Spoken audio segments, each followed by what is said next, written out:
So that is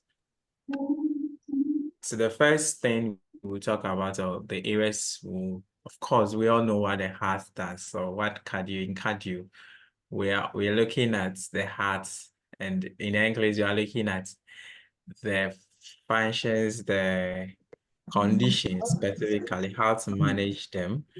The nursing expectations, things you need to know, you have to report, and then education and all those things. That is what we'll center much on. So we have what we call heart sounds, and I believe that as nurses, we need to be able to identify which heart sounds are normal and which heart sounds are also abnormal. Which conditions are we expected to see certain heart sounds? Okay. Literally, you can have kindly mute up, okay. You can have some John? mute up for us, okay. You can have some question, probably they will bring in some of the questions, they have audio where you have to listen and those kind of stuff. But in general, what we all need to know is which of the heart sounds comes together to form normal heart sound, which of them give us an abnormal heart sound, and then specifically the conditions that if there is an abnormal heart sound, which condition are we going to see a certain abnormal heart sound? Damn Hilda. Our colleague with the number 366925. You have to unmute and then change your numbers to your real name. If not, you'll be taken out from the class and then you might not be able to join the class again. Okay. We always advise that join with your real name. Okay. Just go to your Zoom, go to settings, and then you can change the numbers to your real name. Okay. So quickly, we have the 4 heart sounds, okay? Out of the 4, we have 2 which is normal for every person. And then we also have the abnormal sounds, which are or an additional heart sounds, that is 3 and 4. Okay. So for the first one and then that of the second one, you can assess for it or hear it using it. All of you use your stethoscope, of course, to do your assessment. And so with the X1 heart sound, that is heard when there is ventricular valve closing, and then you hear some loud sound at the apex of the heart. It's normal when you are reading your questions or you come across a patient having normal, or let's say on assessment, your case study questions, and then they put it that maybe someone has on assessment of the heart, it was noted to have S1, S2. You just need to know that they are normal heart sound. So and they are normal assessment findings. So just continue. Unless you come across in the assessment, there is something like S3 and then S4 in the assessment, then quickly your mind will come to you that the heart sounds are abnormal since there are additional heart sound. And then with the S2, you will hear it when the semilunar valves closes, okay? And then it's also at the base of the heart. That is where you can hear it. So like I said, the 1 and 2 are normal when it appears in the questions. You just need to know that you need to just monitor based on maybe that question, what the question is demanding for. Then when you assess for S3 sound, the S3 sound is assessed when there is ventricular wall compliance is decreased, and then there is also and the structures in the ventricular wall vibrate. So these are abnormal heart sounds that you hear, especially when there is something like heart failure. Okay, so people with heart failure, they mostly comes with the S3 sound, or S3 sounds are mostly heard in people with heart failure, even though you can have some individuals having the S3 sounds and then they don't have any cardiovascular issue, especially in young individuals, those who are younger than 30 years old. But in general, if you are able to, if you assess for an S3 sound, it means that a further assessment will need to be made to ascertain as to whether there is any cardiovascular issue or there is any heart failure. Okay. And so you can, but then when you have the S4 sound, that is when you have the atrial systole resistance, okay, to ventricular filling. And then this one is common with people with when there is a cardiac hypertrophy, okay. So people with cardiomyopathy, or when the heart is enlarged, okay. These are the people who comes out with the S4 sound. So causes of this abnormal include the cardiac hypertrophy, disease, or injury to the ventricular wall. So generally, what I just want us to pick from here is that when you are doing your assessment or you are reading your questions, we need to know which assessment findings are normal and which ones are abnormal. So with our S1 and S2, they are normal, like I said. Then S3, S4, they are abnormal. S3 mostly had with people with heart failures, and then S4 when there is some cardiac enlargement, or when the heart is enlarged, when there is some form of hypertrophy, you can get an S4 sound on assessment. So these are some of the things we need to know with regards to our heart sounds. Then from the heart sounds, we quickly go to the cardiac markers. The cardiac markers, yes, Mokobi.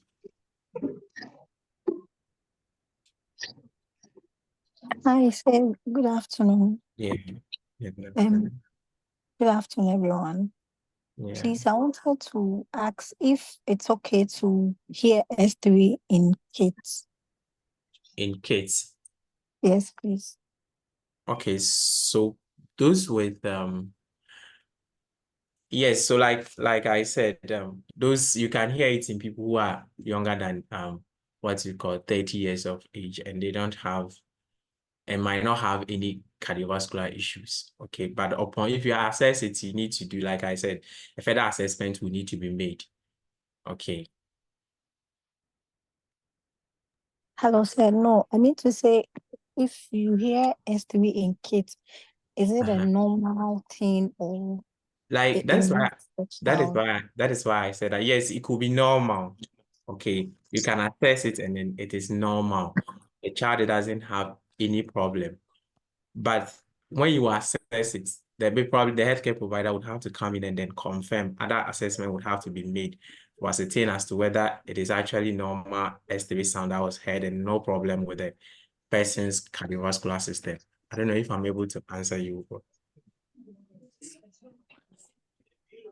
Okay, okay. Are you okay with what I said? Yes, I'm okay. Yes, because generally, we know that the S3, the S4 are normal heart sound, but like I said, why is it now? There are people, especially people who are younger than 30 years. So you can have kids, and then even some adolescents also having the S3 sounds. And then they might not have any issue with their cardiovascular, okay, or their cardiovascular system. So you need, like I said, an assessment will need to be made by the healthcare provider to ascertain as to whether this is normal, there's no problem with it. But if you have an S3 sound in someone who is, let's say, around 50 years or 40, upwards going, okay, because it's mostly heard with people with heart failure, you need to check to see whether the person is having heart failure with that one as well. Or it could be an heart failure in the old people. That is why you could SP or you could hear an S3 sound in those age ranges. Yes, Tia. Hello, sir. Madam. Please, I also read somewhere and they said the S3 was normal in babies. So Okay. I don't know if that's what she's also asking. Yes, I think it's the same thing she's asking. But my question, my answer to that is that yes, it could be normal. You can also assess for it. You see, babies can equally have heart failure. There's heart failure in babies. Doesn't babies have heart failure? Babies have heart failure. or kids can have heart failure. So if a kid is having heart failure and then you assess for an S3 sound, are you going to say that the S3 sound, since it's normal in the kid, or kid mostly have S3 sounds, and then the person is having heart failure, you wouldn't make further assessment? Further assessment will be made. Okay. Even though we know that it is normal in the babies. But like I said, if a baby is having, let's say, heart failure, you assess for the S3 sound, and then someone without a heart failure would equally have the S3 sound or will have the S3 sound. But both of them, you need to assess both and then find out which one is the normal and which one. Further assessment has to be made. That is what I just want all of us to understand. Yes, Madam Comfort.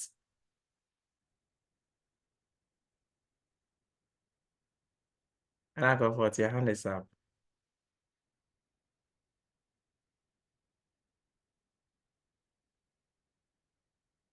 Okay, Madam Comfort is, you unmute yourself and then you can talk. Okay, Madam Comfort.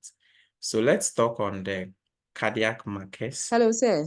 Yes, Madam. Yes, good afternoon to Yeah. you and then to everyone. We Yeah. appreciate the amazing teaching.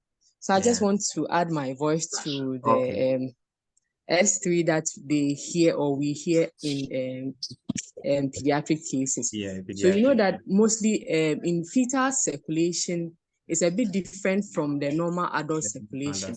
So when they are born and there's no change, that kind of hole in heart exists, you will still hear that S3 sound until it's corrected. So along the line, it can rectify by itself, or the child will need a surgery to rectify that.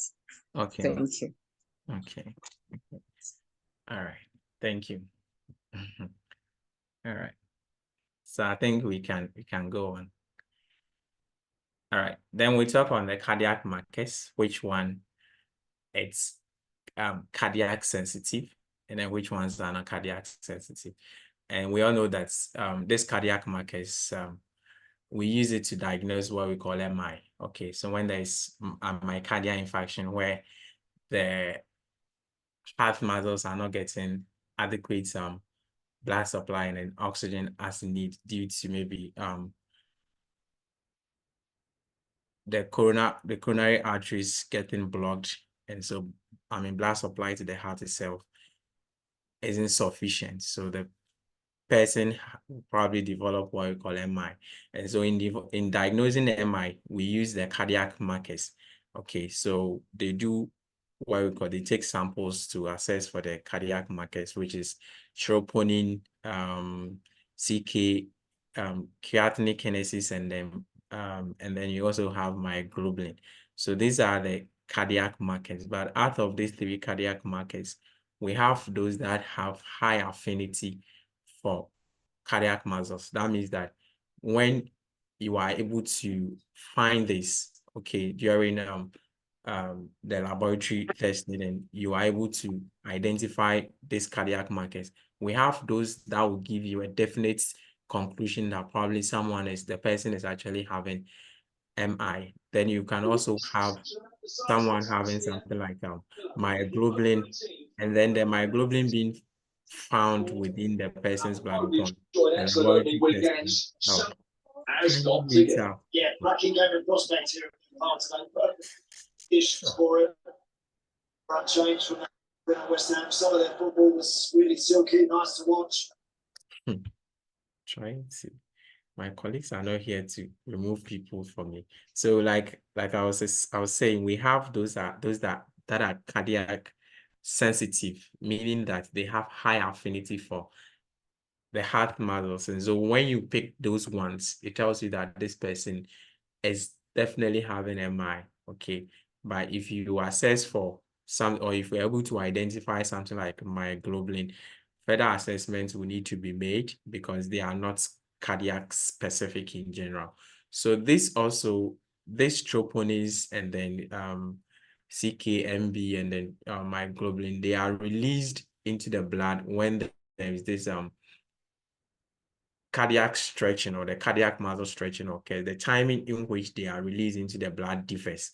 So each of them have the time in which you can identify them, or they are released into the blood, or their levels goes up in the blood. So when you are testing or in the questions, you see that they will be asking the time range in which you'll be able to probably assess for, or when you take the sample, or when troponin goes up when someone is having MI, or the time at which you'll be able to find when you take sample, the time in which what we call CKMB goes up. Same thing applies to the myoglobin. So those are some of the things that at least we need to know, the time that they mostly get elevated when there is those myocardial insults, or when there is the kind of myocardial muscle stretching. We need to know when the time at which their levels rises, and then their normal levels too. At least we also need to know them. So when it comes to troponin, like I said, that is the cardiac sensitive. It has high affinity for cardiac muscles. So that is the one you can use to give a definitive diagnosis for someone with MI. So we have the troponin I and then that of troponin T. So the levels rises when there is myocardial injury within 3 hours, and then can persist, or can persist for 7 to 10 days. That is when someone is having myocardial injury based on their assessment, maybe probably the time the person was rushed with the complaint that the person is having the chest pain. Okay. From the time the person started experiencing the assessment up to the time probably the person was brought to the hospital, the time at which the troponin level rises or goes up is 3 hours. Okay, so it rises within 3 hours. Immediately there is that kind of myocardial injury, then the levels goes up within 3 hours. So we have, like I said, we have the I and we have the T. The I levels, for normal levels, it has to be less than 0.5. And then the T has to be for normal levels, it has to be less than 0.1. Okay. Is it nanogram per milligram, but ng per mil. The ng, I think it's nanogram or something like that. Yes, per milliliter. So this is the levels. So whenever you are reading, you need to know that the normal levels for the troponin, both the I and the T, we have different. The I, it has the normal level must be less than 0.35, and then that of the T must be less than 0.1. Okay, sometimes the units are not really much of an interest. What we need to know is the actual figure. Okay. And like I said, these ones they have high affinity for cardiac muscle. That's when there is any cardiac injury, you are able to pick this one faster. Okay, and then you can use this one and then diagnose the person with cardiac myocardial injury. Then you have the CKMB, which also tells you when there is myocardial injury. The levels, it peaks within 18 hours after the ischemic attack or after the MI. So within 18 hours, that is when you have the CKMB level being elevated, and then you can pick it within the blood. The normal levels is between 2 to 6. Okay, it's between 2 to 6. Like I said, the units are not really much of an interest. Just know the values because the units doesn't really changes. Then you have the myoglobin, which has a very less affinity for cardiac muscles, and so they are not cardiac specific. Okay, that means that you can have other things causing myoglobin to be released into the blood, and then you could pick it as well too. So we have the myoglobin is an oxygen binding protein in cardiac and then skeletal muscles. So you can equally have myoglobin being released when there is any injury to the cardiac muscles. Okay, so it's not, that is why it's not cardiac specific. It's not only related to the heart. You have other things that can equally cause myoglobin to be released. Okay, so that is where you can base on it to conclude that someone is having MI. You have to maybe probably check for the troponin and the CKMB levels. Then the levels rises within 2 hours. So if you look at the time, it is the one that rises faster, or that rises faster when there is a myocardial injury, but it is the one that is also not cardiac specific. So the levels rises within 2 hours when there is any myocardial cell death, and then it also declines rapidly within 7 hours or after 7 hours, and it's not cardiac specific as well. So when you look at all this, the myoglobin is the one that will rise first and then also decline first as well. So you'll be able to pick myoglobin when the labs are done for what we call MI. So this is with the cardiac markers and then the abnormal values and which ones comes first, or which ones you are cardiac specific and which ones are also not cardiac specific. Is there anyone with an inputs question for us to? Hello. Yes, madam. Please, thank you. But it's like I'm not getting it. I don't know how. The Okay. MCK. And then the You are not. troponin. So I'm not they are getting released like into the blood when there is what we call myocardial infarction. So the samples are taken when a patient is presented into the hospital with assessments indicating probably the person presented with tightened chest pain. We'll do MI itself, okay? So you get to understand MI properly. But let's say a patient is rushed into the hospital and then with complaints of tightened chest pains, okay, and then tachycardia, and then SpO2 level is going down and all those things. So based on the healthcare provider identified that the person is probably having what we call MI. So blood sample will be taken to assess for this cardiac markers. So on that, they will need to test for troponin, CKMB, and then myoglobin.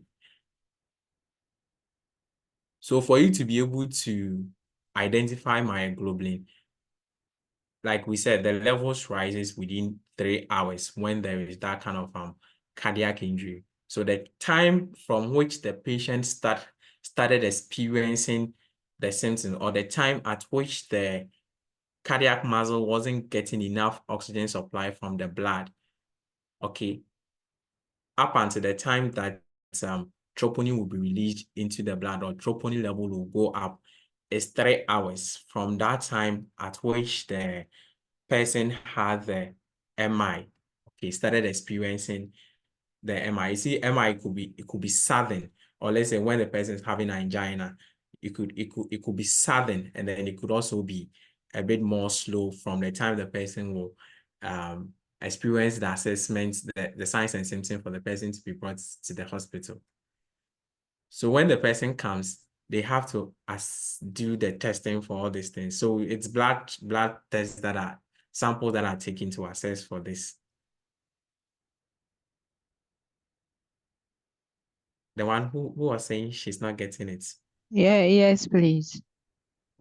I'm you okay. Are you with me? Yes, Are please. you sure? Yeah. Okay. All right. So Yeah, you can go on. based on what you've said so far, it Yes. means these are the diagnostic tests that are Yes. being done to ascertain whether a patient is having MI. MI Yes. conditions. Yes. Okay. Okay. Thank you. Yes. And I said that we have one that is cardiac specific, and we have one that is not cardiac specific. Did you understand that part? Please come again on that part for I me. said that I made mention that we have those that are cardiac specific, and those that are not cardiac specific. So I wanted to find out as to whether you understood that part too. The part I said we No, have cardiac specific, and then you didn't no, understand. as my other sister said, kindly go through that one too again. So I said Mhm. the cardiac specific means that troponin will only be released into the blood, or troponin level will only go up when you have MI, or when the cardiac muscles are not getting enough blood supply. That is when, or oxygen, that is when you have their levels going up. Okay, apart from cardiac issues, or apart from MI, okay, there's no other condition where you will be able to identify that troponin level is going up, apart from cardiac issues or heart issues. But with something like myoglobin, you can have other conditions affecting something like the skeletal muscles, okay, causing myoglobin level to go up. So that is why I was saying that if you do the labs and then you identify myoglobin first, you don't based on only the myoglobin level going up to diagnose the person as having MI. You have to test for troponin, which will give you a definitive conclusion that it is actually MI. That is why you had the myoglobin level rising, if the troponin level also goes up as well too. Okay, thank you. So is it always specific that you have to do the troponin or the MI first? Because if maybe you want to be sure No, of. so you look, so that is why the timing at which they rise is, so probably you take the sample for all of them, okay. But for you to be able to pick the timing for which you'll be able to identify their levels going up differs. Okay. So probably when they do the lab, they'll be able to pick myoglobin first, because it is the myoglobin that rises first whenever there is that myocardial injury. Okay. But because the myoglobin is not cardiac specific, they have to wait for the troponin level before they can finally conclude that it's actually MI. Okay. Are you getting me? Okay. Does it make sense now?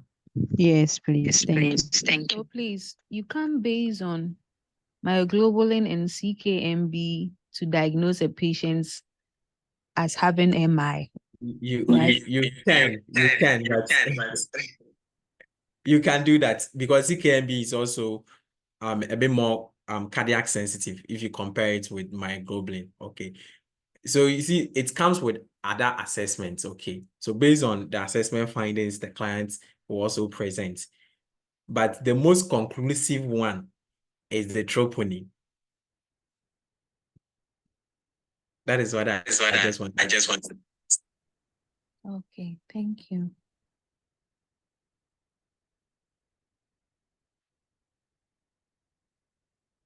I think that, okay, someone asking what is the myoglobin level. Well, I think they don't, that one doesn't really have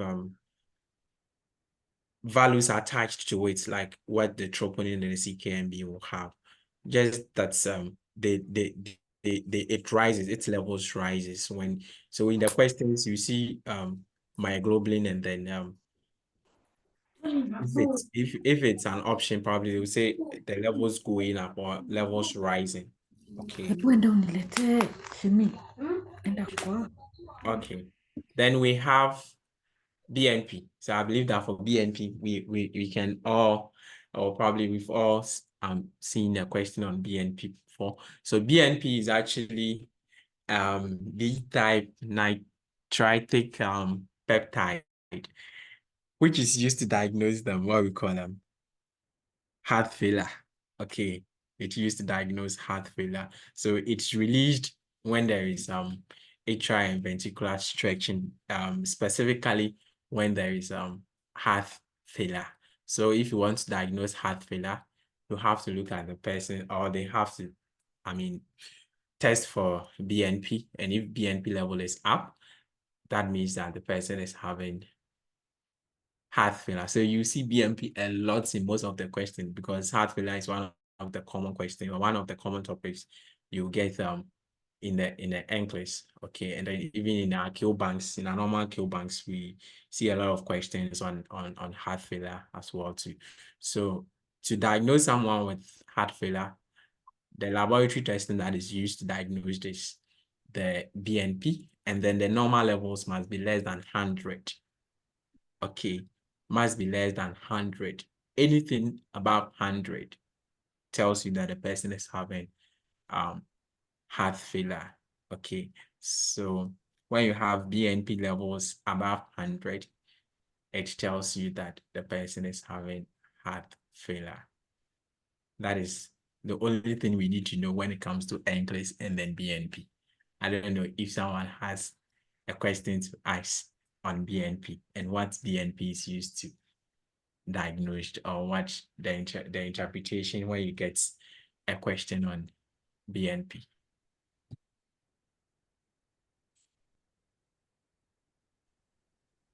Okay. Then we talk about Holter monitoring. Okay. Let me see if I can. Okay, let me go through. When I'm done, I'll just show you how the Holter looks like, or we can all Google and see the device, how it looks like. So this device, it's actually a device that is used to monitor someone's cardiac function whilst the person is in the house undergoing normal activity, to ascertain as to whether the person has any dysrhythmia or any kind of cardiac abnormality, especially those abnormal heart rates or heart rate tracings, okay, or any form of dysrhythmia. If someone is having a dysrhythmia, they can use the Holter monitoring, or they can use a Holter monitor to monitor the person's heart rate activity, and then to know as to whether if the person is performing any maybe household activity, or if the person is doing any activity, is that when the person's experiences those kind of dysrhythmias or those kind of abnormal heart rates. So what you have to do is that you need to, when someone is prescribed with a Holter monitor, the person has to take note of every activity that they did whilst the monitor was on them. Okay, so it's non-invasive. So like I said, they wear a monitor, they put a monitor, I think, on the chest. I'll just show a picture. Then it will take a cardiac an electrical activity of the heart, okay, for a period of 24 hours. So the person will wait for 24 hours, comes to the hospital, the healthcare provider will give it to the person goes home. The person does her normal activities while the person wears the device. And then the device will monitor the electrical activity of the heart to see as to whether any form of, abnormal heart rate tracings were identified. And so the monitor identified dysrhythmia if they occur, and then evaluate the effectiveness of anti-dysrhythmias. Okay, probably the person is on any anti-dysrhythmia, like let's say beta blocker. So if the healthcare provider wants to know the effectiveness of the medication, they can also equally use this to also assess for it. So what we need to know are some of the things that we will educate the clients on it, because these things, it comes with client education. What are some of the things that you tell the clients? And we know that is where the NCLEX will center much on. So like I said, the client will resume normal activity. The client put on the monitor, goes home, and then the client does a normal activity, or his or her normal activity. But we'll make sure that they maintain a diary. This video clip will be an introduction. We'll maintain a diary. We'll take note of all the activities that they did whilst they were wearing the monitor. Okay, So, and then tension also of the take note of any form of. Now we all know the investors, okay, is actually when you join us, kindly meet up for us, okay? So then they also take note of any symptoms that may develop which related to which may be related to cardiac arrhythmias. So you need to know this as a student of NCLEX. Then you also need to know that the person when they wear the device, they don't need to bath in a tap bath. Is it the tap bath? That is where the person will go and then sleep inside the tap. For those who goes to the hotels and other things, you see the tap bath. So it's like you soak yourself inside it because the device is electrical. The device can spoil. Okay, so you have to avoid any recording in progress. Showers, swimming, because they may interfere with the device, the electrocardiographic recorder device. You know, it's an electronic device, and you know that when you put these things into water, it affects their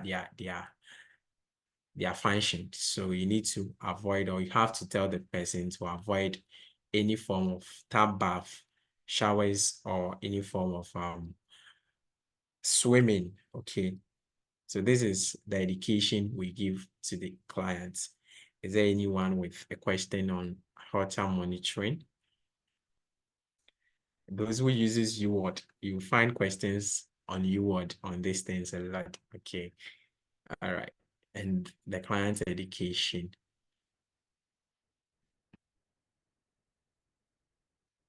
Okay. Then we do cardiac catheterization. So in cardiac catheterization, it's really diagnostic in nature. It's not therapeutic. Cardiac catheterization is not therapeutic. It is for diagnostic purposes. Okay. So a catheter will be inserted either through the femoral vein or the antecubital vein to view inside as to whether there is any blockage within the cardiac the coronary arteries, okay, as to whether there is any form of blockage within the coronary arteries. So this is actually diagnostic in nature. That is, cardiac catheterization is diagnostic in nature. So there are two ways it can be done. Either the catheter is passed through the femoral vein, or femoral the artery. Yeah, I think yes, the femoral arteries, and then that is also, then it also goes through. You can also equally do it through the antecubital part as well. So this, let me see what I'm trying, if I can get a picture so that we can all appreciate it. Let me see this. I should have. Okay, so for those who are monitoring from the screen, come today. Okay, images, let me see. Okay, so I had one B. Okay, let me see this. Okay.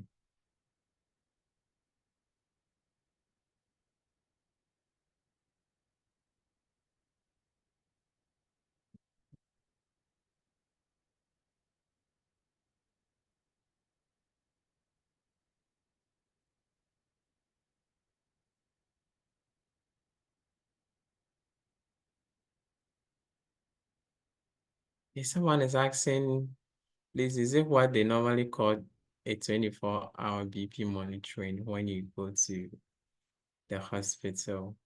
Okay, so I think the person is asking with regards to the Holter monitoring. You know, the 24-hour BP monitoring, this one actually picks the whether as to what this treatment. So let's say there is any form of atrial fibrillation, there's any form of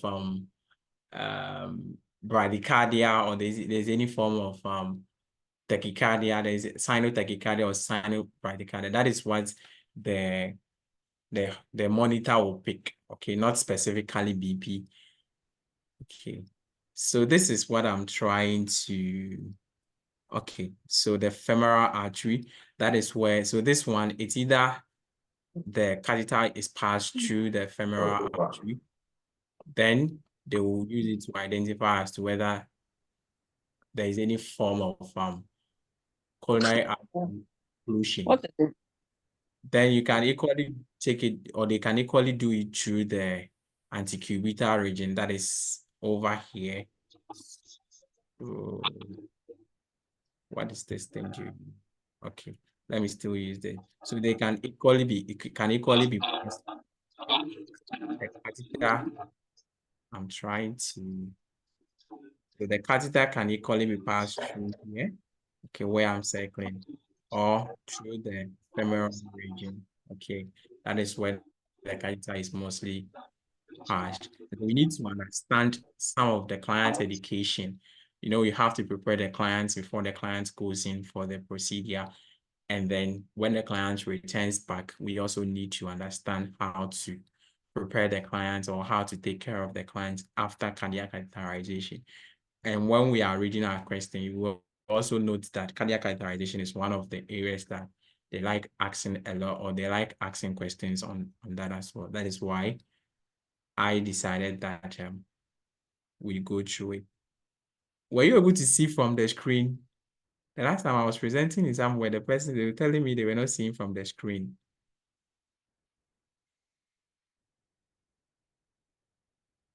Hello. Hello. Hello. I shared something on the screen. Were you seeing it? Yes, we Oh, okay. Okay. I thought yeah, last time. hello. Yes, madam. You were talking about is it 24-hour BP monitoring? I was thinking the person was asking about the Holter monitoring rather. Yeah. I made reference to that, not specifically on cardiac catheterization. When I saw the question Thank in you. the comments, when I saw the question in the comment section, I think I reacted to that. I said it's not really for BP monitoring, but for dysrhythmias like atrial fibrillation, like sinotachycardia, like sinobradycardia. You wait, and then the monitor will be able to pick as to whether you have any of those dysrhythmias. Or let's say you are on sinotachycardia, or you are on SVT, and then they give you treatment. Probably you are on medication for it. Then the healthcare provider wants to know how well you are doing on the medication. So you wear the monitor, you go home, and then you come back the next day so that the healthcare provider will review the readings on the monitor. Okay. Thank you. All right. Okay.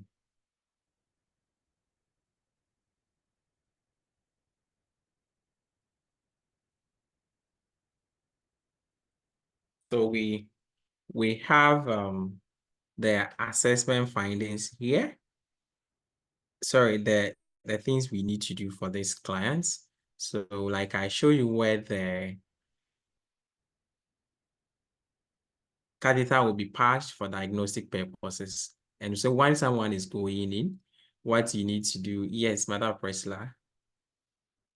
Yes, hello. Please, I wanted you to clarify on the femoral artery or vein because standard shows femoral vein and you keep on saying femoral artery. I just want you to clarify it. That's all. Oh, okay. Thank you. So you have it being done through the, I think it's the veins rather. Okay. All right. Thank you. So what you do is that you have to ensure consent is formed because they are going to pass something. You're going to pass a catheter. So you need to make sure that consent is passed, consent is signed. And then you also have to assess for any form of allergies, okay, like seafood allergies, iodine, because of they might treat, or they might give the persons a radioactive iodine, or an iodine might be given in during the procedure. So you need to ask the client to ascertain as to whether the person has any form of allergies. And then if that is noted, you have to inform the client and the healthcare provider so that medication will be given. Then they also have to stay off from food for about 8 hours, okay, 6 to 8 hours. And then they be on liquid diet as prescribed to prevent vomiting and that of aspiration. So they stay away from solid foods in general. So for 6 to 8 hours, and then can take liquids for 4 hours prior to the procedure. So prior to the 4 hours prior to the procedure, they have to stop any form of anything they are taking orally. They have to stop it. Then you have to take the weight then height, those are data would have, so that they determine the amount of the diet that will be given. Then you also take the baseline vitals, because if the person goes and come back and there is bleeding, and then there is any alteration in the vitals, it is the alteration in the vitals that is going to tell you if someone is bleeding. Okay, so you need to know the vitals before the person, the baseline vitals. Then let's see what else. You also inform clients about infiltration, the area where the catheter will be inserted. Probably a local anesthetic agents will be used to lessen the pain. And then you inform the client that the client will also have some feeling, that's a fluttering feeling, as the catheter is being passed through the heart. Then they also have some form of warm feeling if the dye is also being injected. They will have some form of desire to call palpation, and then other thing, palpation can equally okay. So you need to educate clients on all these things before clients go see.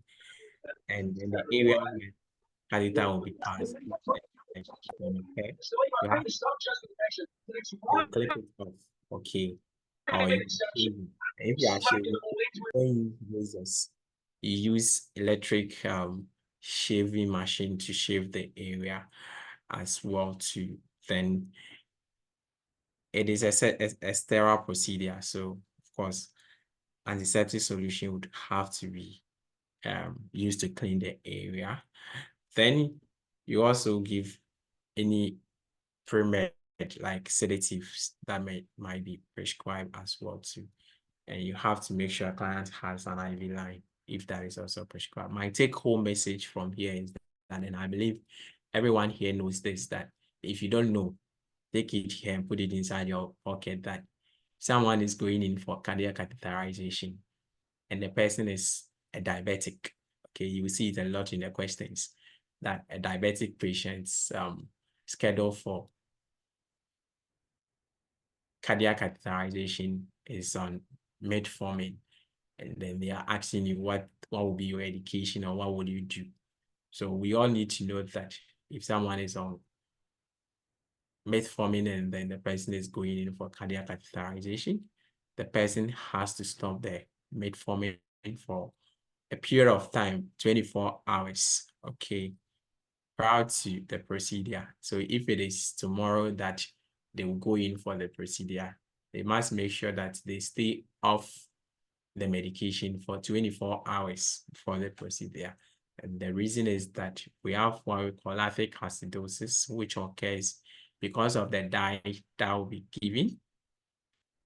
There is what we call lactic acidosis occurs when you take metformin and then a dye also is given, okay, or the iodine dye is also given. So because of that, because of the lactic acidosis that will occur, client stays off from the medication for 24 hours, and then will continue to be on it, will not be like, will stay off from the medication after the procedure for about 48 hours.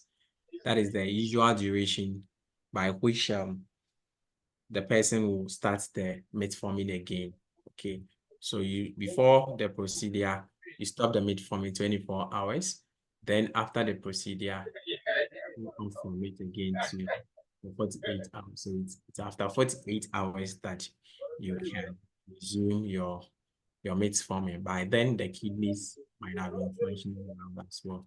So the issue of lactic acidosis might not happen or will not occur. So that is on the pre-procedure teachings and the things you need to do. After the procedure, what are some of the things you do? The things you do after the procedure is that you have to assess the vitals, like I was saying. So if there is any form of bleeding, the vitals or duration will tell you that client is actually probably bleeding, or any form of cardiac dysrhythmias. You need to monitor it every 30 minutes for the first 2 hours after the procedure. You need to do this vitals monitoring every 2 hours. You assess for chest pains, which could tell you that probably the person is having complications or any dysrhythmia. So any form of chest pain the client's complains of, you notify a healthcare provider. Then you report or you monitor the peripheral pulses. So when the client goes in and then returns back, you need to assess the peripheral pulses too. Then, so every 30 minutes for 2 hours for the initial period after the procedure, because if you note that where the catheter was, the other extremity, if there is any form of alteration in pulses, you have to report that one as well too. So you monitor the peripheral pulses, then the color, the warmth, and then the sensation of the extreme. So you have to monitor the extremities, the peripheral pulses. So mostly you see that they will compare, if the catheter was inserted, let's say on the right side, they will compare the pulses with that of the left side, or they will compare it with the initial, the pre-pulse, or the pre-peripheral pulse before the patient went in for the procedure. They will compare the two. So if there is an alteration, probably it tells you that there is a blockage, and so blood flow is a bit impeded or might have been impeded. So you need to inform the healthcare provider on that when you pick any alteration in the peripheral pulses. Then you also monitor any form of tingling sensation, numbness, coldness, and other things, which could tell you that there is a clot formation. Okay, so you monitor the extremity where the catheter was inserted to assess for any form of clot formation. And if there is a clot, you know, that's going to block the flow of blood. And so there's going to be some form of coldness, pain, and then cyanosis on assessment. So you need to also assess all these things and then inform the healthcare provider if you identify this. Then you also have to apply some form of pressure, okay, at where the catheter was inserted, if that is prescribed, because when you apply the pressure, okay, so you apply a sandbag or a compressive device, okay, if that is prescribed to prevent bleeding, okay, so you apply it to prevent bleeding. It serves as additional pressure to stop any form of bleeding that might occur.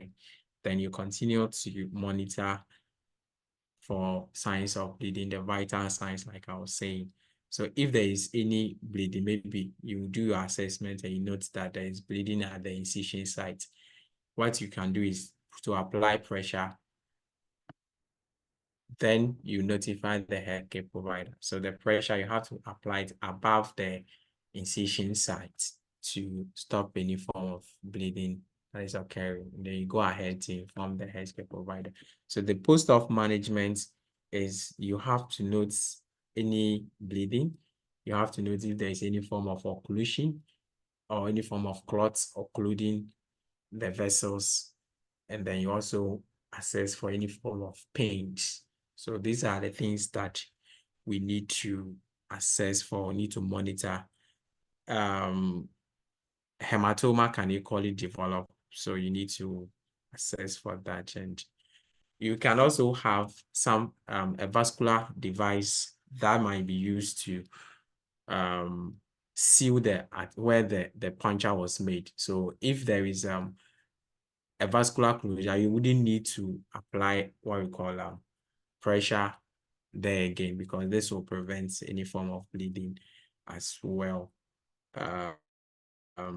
Fluid intake is very necessary, at least 3 liters of fluid per day. If the person is not having any form of condition that will restrict the person from taking in fluid, fluid is encouraged to clear the dye that was given to the client. Then you monitor for nausea, vomiting, rashes, and then any sign of hypersensitivity reaction that will occur due to the dye that was given.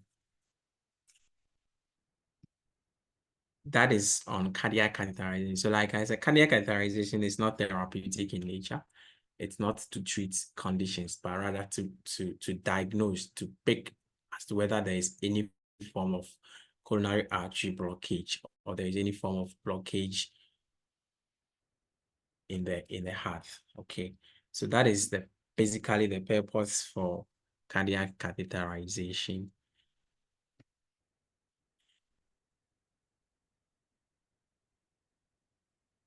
Yes, we are still on the cardiac catheterization. We've just done with it. Okay. Then we talked of exercise electrocardiographic testing. So we are coming to look at stress test here. See, we did contraction stress test and then that of non-stress test while doing maternity. So here too, we have stress test that is done to also identify if there is any form of coronary artery diseases, okay, or coronary artery disease. So what's happened is that the client performs activity whilst the client was our client be on electrocardiogram or a machine monitors the electrical activity of the heart. So the client is allowed to go and it's done in the hospital. So the client comes to the hospital and then the monitor is put on the client while the client goes through some form of activities to assess the heart's, okay, the heart's muscles and then the activities so that they will be able to pick any form of coronary artery disease. If the person is also having any underlying condition that will prevent the client from not being able to undergo the physical activities, we also have a medication that can equally be given to stimulate the coronary arteries, okay, and then to act as if the person is going through normal activities. So they give the person the medication, and then the heart works as if the person is undergoing abnormal physical activity, so that they will monitor what is the coronary artery, the function of the coronary arteries. So that is another thing that can also be done if the person is not able to go through normal physical activity. So the common testing, or what's the other name or the other form of the testing for the stress test, is treadmill. So it's like a test. It's the same thing. When you hear a treadmill testing, it's still the same. Like it's like a different mode you can use to assess for the coronary artery diseases using this exercise-induced electrocardiography testing. So you guys see treadmill testing and then treadmill testing in questions, it's the same thing. So if the person cannot go through the normal exercise, the person is given a debutamin to stimulates the effect of exercise, and then they continue the monitoring. So with this one too, we need to know, because if the client is on medications like any form of heart cardiovascular medications, the person has to stay off the medication for some time before the client comes back, okay, or before the client can undergo the procedure. So this one too, I mean, a consent would have to be taken. You encourage rest, okay, you encourage rest the night before the procedure, and then it's non-invasive in nature, so the client can eat at least 1 meal to 2 before the procedure. So if the client can eat, but will stay off the food 1 to 2 hours before the procedure. Then if the client smokes, the client has to smoking alcohol and then any form of caffeine. You know, these products, they kind of have effect on the heart. So if you smoke, if you take in caffeine prior to the procedure, the caffeine can have an effect on the heart. So they might not be able to pick as to whether it is really the caffeine or the smoking that is what is causing the problem. Yeah, Madam Priscilla. Yes, please. I have a question concerning the cardiac catheterization, the post-procedure interventions. With the extremity where the patients had the catheter inserted, are you to elevate? Is there any intervention of elevating the leg or something? I just want to know. No, you don't elevate the extremity. Okay. You must make sure that the person the extremity is flat on the bed. You don't elevate the extremity. Yes, Janet's answer. That's so.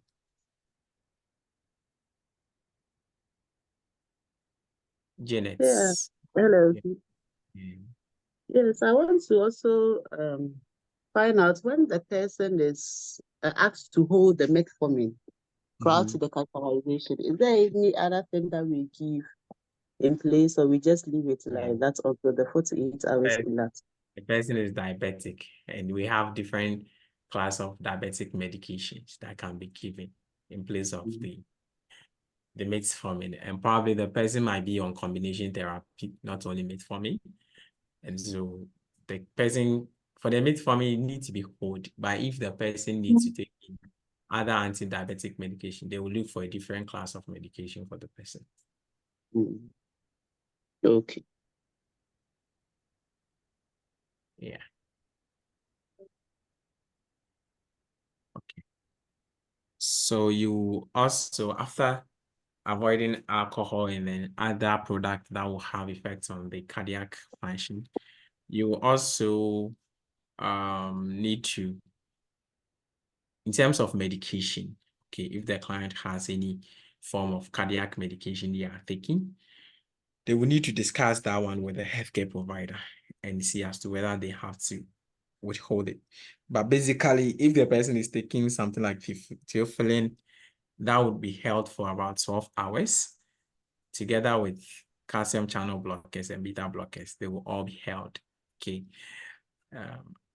It will be resumed after the test is done, because these are medications that worked on the heart. Okay, they are yes, they help to control the blood pressure or the heart rate and those things. So the person will need to stay off this medication. Then you also instruct the client not to wear any form of constrictive clothing. And then if the client experiences any form of dizziness, chest pain, shortness of breath, okay, they would need to, whilst the procedure is ongoing, the healthcare provider would need to be notified. So you need to educate the clients on that if they experience any form of chest pain, dizziness, or shortness of breath, they need to inform the healthcare provider.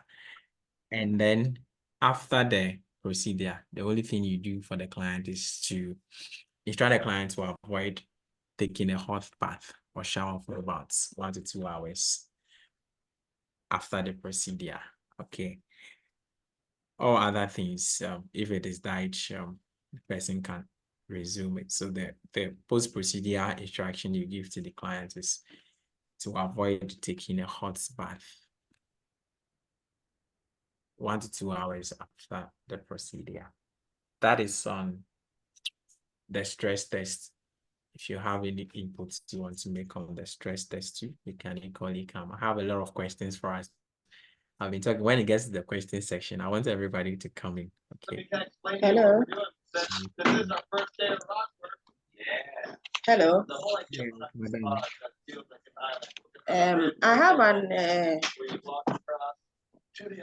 You have a question, ma'am? Or you have an input to make? Hello. Yeah, go ahead, madam. Yeah, so I have an experience with this Holter monitoring Okay. when I was a young lady, yeah? Okay. And when I sent the device after 24 hours, Okay. I was asked to follow. It was followed with a stress test. So I want to know if it is routine. Like, does a stress test always follow No. a Holter monitoring? I think it depends on the outcome of the Holter monitoring. Okay. So if you send the device after the 24 hours and then they find out there is any form of abnormal heart rate tracings, okay, that is when you'll be asked to go in and do the stress test. But if the outcome of the Holter monitoring is okay, there is no abnormal heart rate tracing that was identified on the monitor, you wouldn't need to go on with the stress test. Okay. Really cool island spa, but the access. Thank you very much. I have the perfect spot for the job. Then we go to, we are now coming to the therapeutic invasive procedures. Okay. Yeah, the therapeutic invasive procedures. So you heard I said the cardiac catheterization isn't therapeutic in nature, but percutaneous transluminal coronary angiography is therapeutic. When I say therapeutic, it means that it is using to treat something. Okay. It's not diagnostic, but rather it is therapeutic in nature. So all that this thing does is that they will insert what we call a balloon into, if it is noted that someone is having, let's say, a plaque, okay, or there is a blockade within the coronary artery, what they will do is that they will insert a balloon into the area. Then when they insert the balloon, then the balloon will be inflated. So when the balloon inflates, what do we think will happen? The balloon will widen up the plaque, or it will it will widen up the occluded area. So let me use this as an example. So let's say this is the coronary artery. Just using this. Okay. Then we have this area here being occluded. Okay. Then to help to opens up the occluded area, the balloon will be inserted, or the balloon will be inserted like this. Then the balloon will be inflated. So when the balloon is inflated, then it will push this kind of plaque, or it will push the occluded area, and then it widens up the place to help with the flow of blood through the vessel. Okay, so it will help to improve blood flow by widens up the vessel. So that is what the percutaneous transluminal coronary artery angioplasty, that is what it does. They insert a balloon into the coronary artery, and then the balloon will be inflated. Okay, so when the balloon is inflated, it will help to widen up the occluded vessel to improve blood flow. So this one too, we need to understand it, and then we need to know some of the things we do for the client, some of the client's education. We also need to, I know that maybe we've done, some of us here might have done delegation and those things. There are questions on that as well. Some of the things that you can delegate to maybe a UAP, a PN, in terms of the care for someone probably who has gone in for percutaneous transluminal coronary angioplasty and then comes back. What are some of the things you can delegate? Okay, I have questions. Maybe we'll use the questions to go through some of those things, and then we'll take it out from there. So it is used for clients with MI, and then together with, it can be used alone or together with medication. The clients, because this is a balloon that is being used to widen up the place, the clients can equally have a reocclusion again. Okay, the place can also occlude. So you have the clients repeating the procedure again. Some of the complications you can look out for, you should look out for if someone is going in is any form of rupturing, okay, because you are inflating a vessel. And so if you overinflate, there could be a rupture, okay?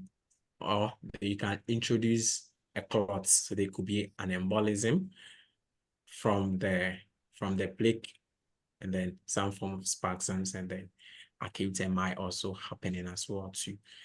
So what's a firm commitment is needed on the client's part to stop smoking. So for preventive purposes, client has to stop smoking, dietary management too. So the client has to stay off from high cholesterol diets. Client takes in fiber, more fiber diet, and those things. Stop smoking. Weight loss is very important. We know that these are things that predisposes an individual to cardiovascular conditions. So the person has to stay off from smoking. That if the person is obese or is overweight, the person has to do exercise to lose weight, and then other behavioral activity that will help prevent the vessel from occluding or will help the function of the heart. The clients would have to also put in place those kind of changes. The pre-procedure preparations and teachings are quite similar to someone going in for cardiac catheterization. All the things we made mention of in cardiac catheterization is the same thing, because here too, they will still insert and then push the balloon through a catheter. Okay. And that is what they will use, that is what will be done. So the procedure is similar to, or the teachings are similar to someone going in for cardiac catheterization. If the person has any form of medication, the client has to inform the healthcare provider, especially aspirin containing products, because of issues of bleeding. Okay, so if the person takes in something like aspirin, the healthcare provider will need to know of it because of bleeding purposes. And then if there is any form of chest pain once the balloon is inflated, you need to teach the client to inform the healthcare provider on that. After the procedure, that one too also similar to cardiac catheterization, the things we talked about it. But what we need to know is that to prevent the formation of clots, the person will need to be on anticoagulants and that of antiplatelets. Okay, so person be on either warfarin or heparin, or the person will be on aspirin as well to, if there is a need be, to help clot formation. Then nitroglycerin can equally also be given to prevent any form of coronary artery spasms. So based on what the client will presents during this procedure, will also determine the kind of things you do. So you encourage fluid, okay, to enhance the removal of dye from the system. And then the clients would also have to understand that they will need to take, like I said, the antiplatelets too, if they will need to take, and then how to administer them. Then lifestyle modification to help prevent pollution, as we said. So that is percutaneous transluminal coronary artery angioplasty or coronary angioplasty. If you have any question, any inputs you want to make on that, you can bring it on board as well too. Or any inputs, you can bring it up. So we also have coronary artery stents. So the stents Hello. and yes, madam. Please, kindly Madam. emphasize on the medications Okay. for me. Okay. So the thing is that if the client is on any form of anticoagulants before the procedure, the client has to stay off the anticoagulants. But if the client returns back from the procedure, okay, or if after the procedure, the client goes on to the anticoagulants. Basically, that is on the medication because of issues of bleeding before the procedure if the client is on anticoagulants. But if the client returns back to help also prevent coagulation and prevent clot formation, okay, you will put the clients on anticoagulants. Okay. Yes, I don't know if you have any specific medication. Okay. So Yeah. thank you. But all I want to say is that, like, to ask is that previously about the clients on diabetic patients on metformin, there were some medications that, especially the metformin, were asked not to give. And so I'm asking whether can this Here, very client take any other medication? As for antiplatelet medications, I think it yes. usually runs through. So I want the specific ones if we have some for this condition. Okay. So here too, because here too, the person also, if they are doing, you see the procedure is similar to someone going in for cardiac catheterization. So all the things that we made mention in cardiac catheterization, like avoiding the metformin, because here too, they will pass the catheter, they will give a dye. And so the person also stay off from the diabetic medication, the metformin specifically as well too, because of dye usage here too. But apart from that, I think if the person has any form of maybe cardiovascular medications, or the healthcare provider would have to also know of that and then know of the kind of things you need. But for the metformin here to the person stay off from metformin as well. Okay, thank you. Yes, Madam Presla, your hand was up. Yes, please, you made mention that in your slide, you said the primary healthcare provider may prescribe pre-procedure medications, including aspirin. And which is what's what is it? You're saying that they should. Yes. You said something in contrast with that, so I just wanted with that. to Okay. Sorry for that. So what I was saying was as to whether aspirin, I think I said that aspirin is going to stop, right? Okay, so they rather give the aspirin. Yes, that's what you said. Yes.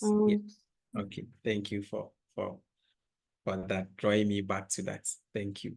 But for other like anticoagulants, you would have to probably stop that one. Yes. There's another question on there. Yeah, I'm sorry, maybe I missed that part. I just wanted to know.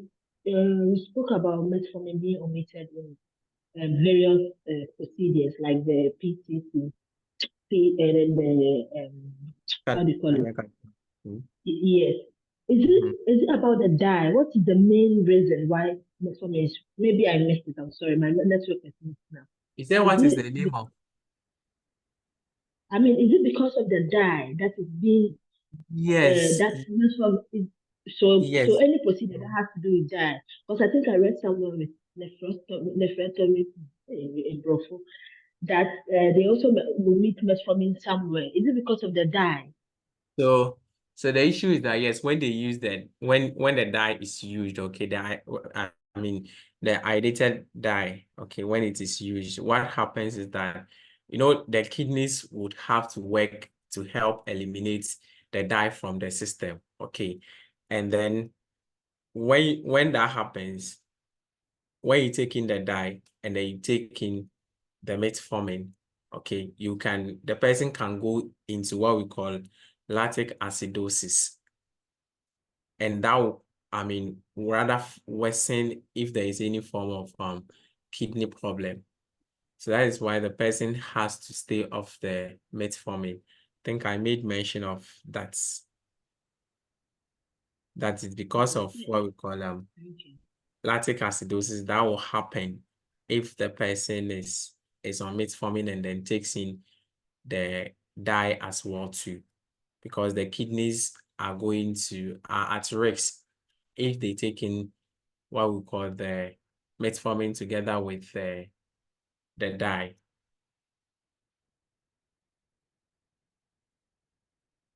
The one who asked the question, have I been able to address you? Yes. Thank you very much. I understand now. Sorry. Okay. Then we have another procedure that is done for treatment purposes, okay, or for therapeutic purposes. That is coronary artery stents. So with the stents,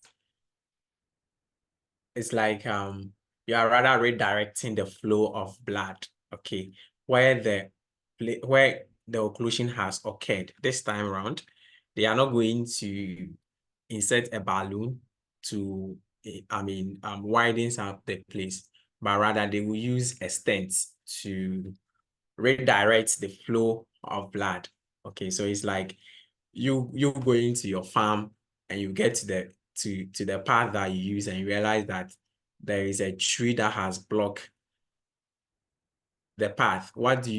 You either have an option to cut the tree off and then you continue, or you have the chance to bypass where the tree is lying. For those from Africa or Ghana here and have been to farms before, you understand what I mean. So you either bypass, you create another path to bypass where the tree has fallen so that you can connect with your farm again. So literally, that is what coronary artery stent does. So instead of the blocked area, they working on it or taking the clot off, they now decide that, okay, let's now put the stent so that we connect the affected area through the stent so that circulation will be re-established. Okay, so basically that is what the stent does. I don't know if I've been able to, the picture I'm trying to, if it has given a better understanding of what's Hello. yes. Yes, not too much. Hello. Yes, hello. Okay, so if my understanding is correct, if there's a reduced blood flow to the cardiac muscles because that particular vessel is blocked or there's a clot in there, another conduit is done. So they create another channel where they can connect so that the heart will receive its blood supply. Yes, please. Okay. Yes. I just want to see if I can get a picture to help us understand what I am trying to explain. Okay.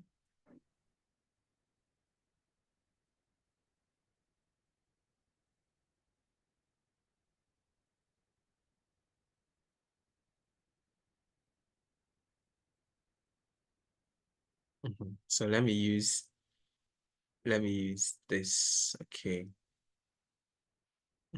So you see here, those who are monitoring from the screen. So this is a stent. Okay.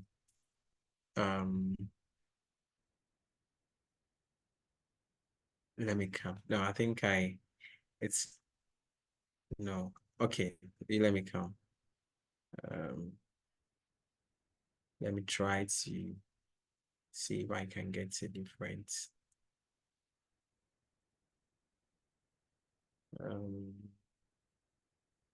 different one to help us with this.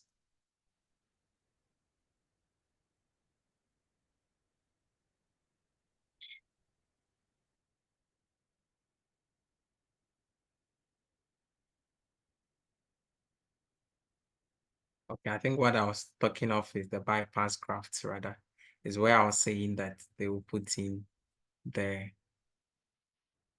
things to reconnect. Okay, so this is the, sorry for that, but this is the, was the graft I was trying to use the farm listing to picture for us. I think the graft is our next one, but let's see this. So this is the stent. Okay, so the stent is like, so the stent is similar to that of the balloon, but this one is like a mesh they will put inside. Okay, they will push a mesh inside the vessels to help, widens it up. Okay, but it was the graft that I was saying that they would have to reconnect using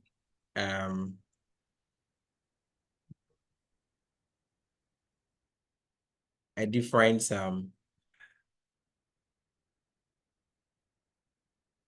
vessels to connect with where, so that they can connect where the blockage is.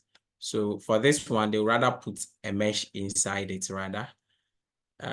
So you have a mesh inside, and then that will help kind of push.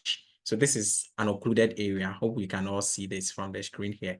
We have, this is the occlusion, then you put the mesh inside it, and then the mesh will kind of, they will kind of pump something into the mesh, and then the mesh will also widens up the place. But it was the biograph, the grafts, I was saying that you have to reconnect using vessels. Okay, so we'll get to the grafts very soon. So here, a stent is used with the percutaneous to provide a supportive scaffold. So the picture I showed you, you see the like a mesh they put inside it. Okay, so they do it along with the percutaneous to help. So this one will be more in terms of the sustainability, and then the outcome. This one will be more effective as compared to the percutaneous. So a balloon catheter bearing a stent, yes, is inserted into the coronary artery, and then where the occlusion has occurred. What we need to know is that the stent reopens the blockage. So you see the picture I showed you, they push that mesh inside it, and then they inflate, and it will help widens up the place. So the care is also similar to someone who has undergone percutaneous. The care is similar to that. You have to monitor for any form of, clot formation, and then so acute thrombosis is a major concern here after the procedure. So the client has to be put on antiplatelets, okay, such as clopidogrel, and then aspirin as well too, for several months to prevent clot formation. So the timing by which the antiplatelet will be taken depends on when the mesh or the mesh will be in place, or the type of mesh that will be used. And then you monitor for complications, because you can have because it's a mesh that has been inserted, you have the the stents can move or it can migrate, and then you can have Okay. a rupturing So I'm tendency. sending my girl. Let me tell at the staircase. So you have a dissection which can occur, and then even a rupture can occur as well too. So there is bleeding because of the antiplatelets the clients can take is taking or will be taking. You have to monitor for the bleeding.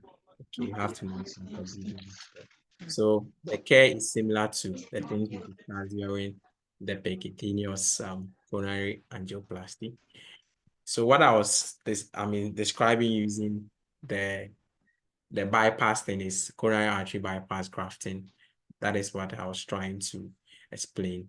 So here, instead of either using a balloon or using a mesh to widen up the place, you rather create a different connection so that the flow of blood will be reestablished. Okay, so I think what I first showed where you had the grafts. Okay, so this is a graft here. So you see they connect this vessel here so that you can reestablish circulation. Probably there is a blockage somewhere here. So this reconnection here, okay, so that you can reestablish that. So this is what the bigraft does. So with the bigraft too, we also need to understand that they use what we call the saphenous vein, interluminal mammary artery or other artery can be used. The type of veins or vessels that are used for this kind of bypass.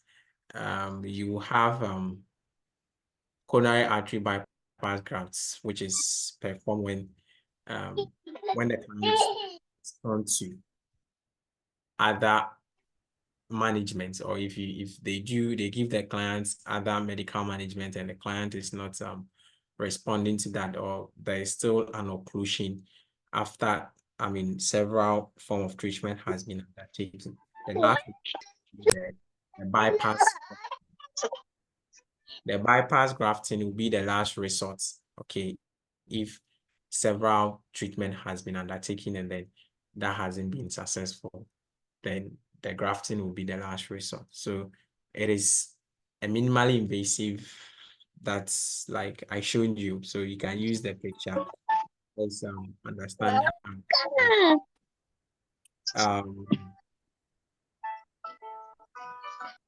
before the client goes in, some of the things you do for the clients or the pre-operative teachings. You need to know that this client will be at the cardiac surgical units. So they will need to understand some of the things that goes in there. You have to make sure that inform the expect incision to be made. Hey, who is playing kids game under the background? Kindly mute up, okay? I'm getting this kind of feedbacks. So you have to teach the clients that there's going to be definitely an incision is going to be made. So the client has to understand that. But client goes in, comes back with a chest tube. So chest tube will also be used to drain any form of blood or fluid to prevent blood from accumulating the heart. Then you can also have IV fluids also being given as well. The client also goes in with endotracheal tube to prevent any form of aspiration. And so the client comes back. And the client should need to understand that when they return back, they might not be able to speak due to the tube.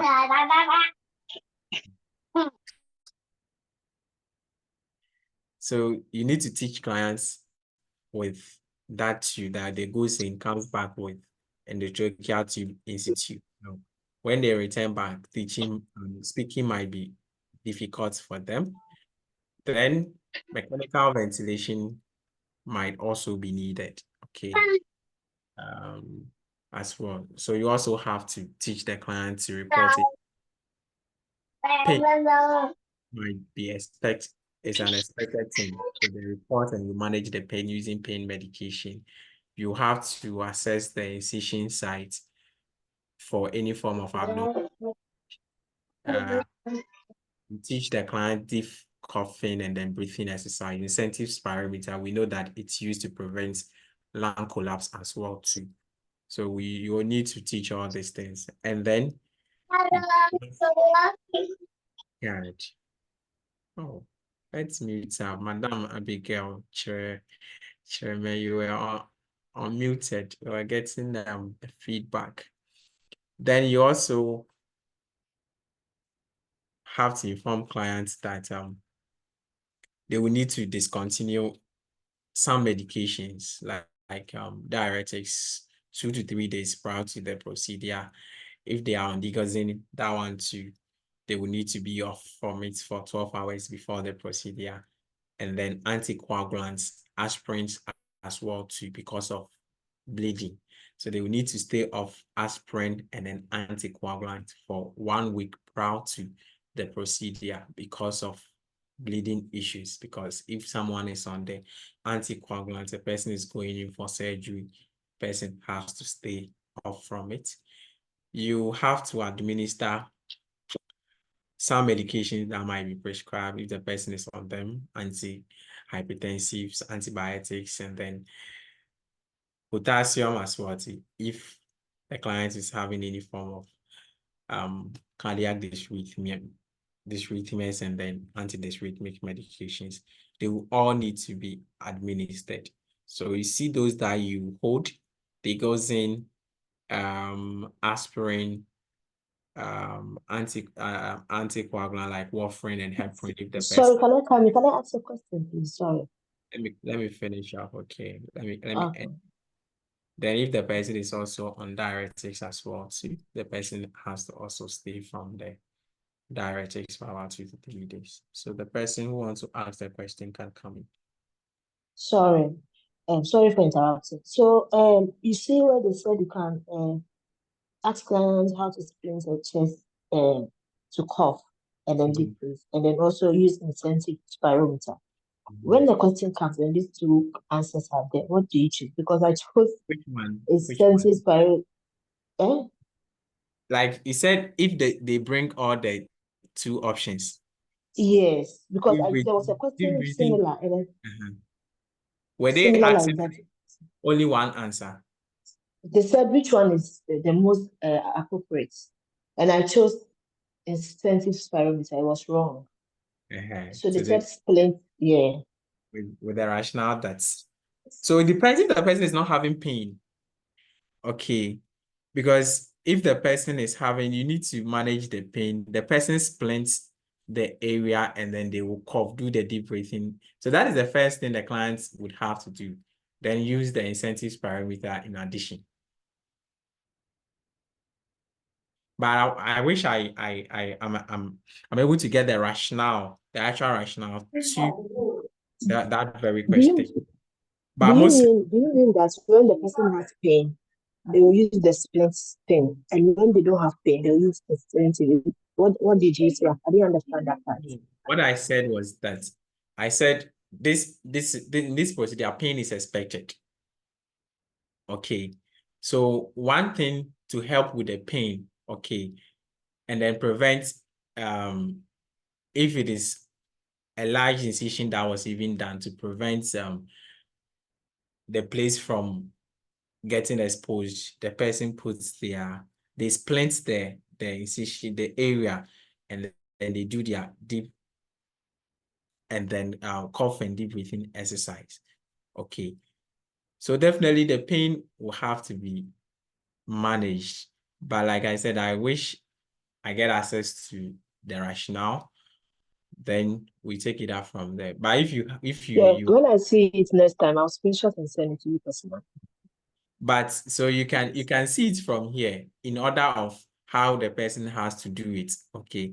So the person has to splint the incision site, cough, then finally use the incentive spirometer. But if the person can do all these things, the person has to do this before they use the incentives parameter. It's only when probably the person cannot do these things, that's when they will go ahead and use the incentives parameter. Sometimes these things, they come in SATES, okay? So when it comes in SATES, you need to know that the splinting is very necessary. Coughing and deep breathing is necessary. Then using the incentives parameter is also necessary as well too.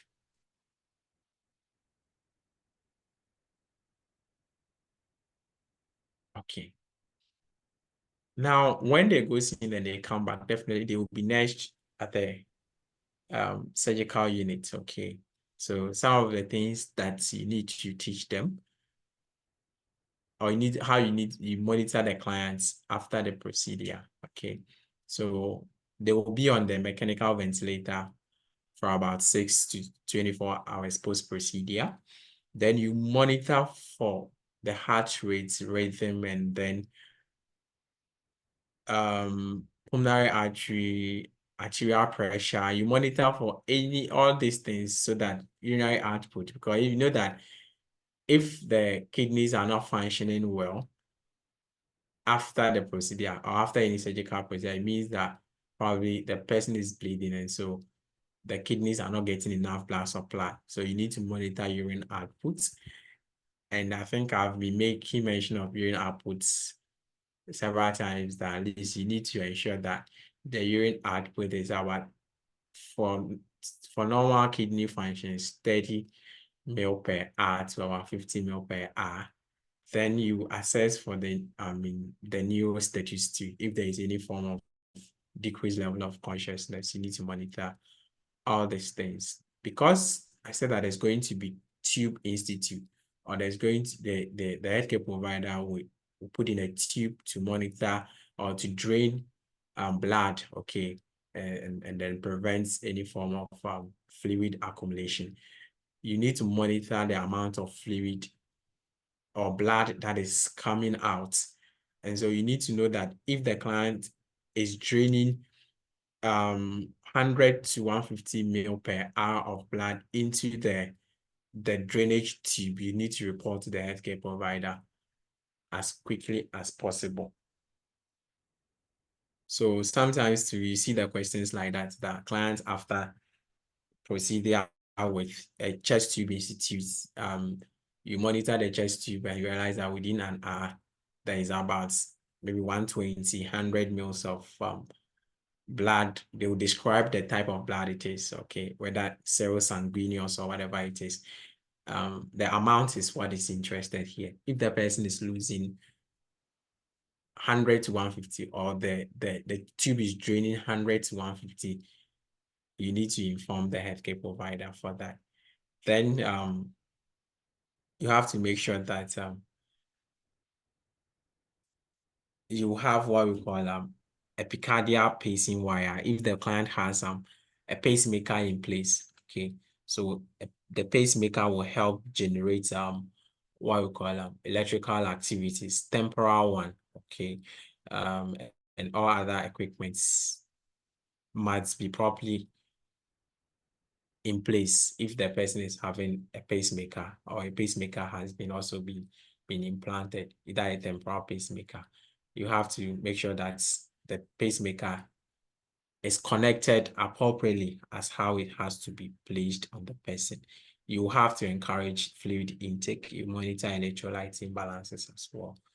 Then you provide, you monitor the blood pressures as well too.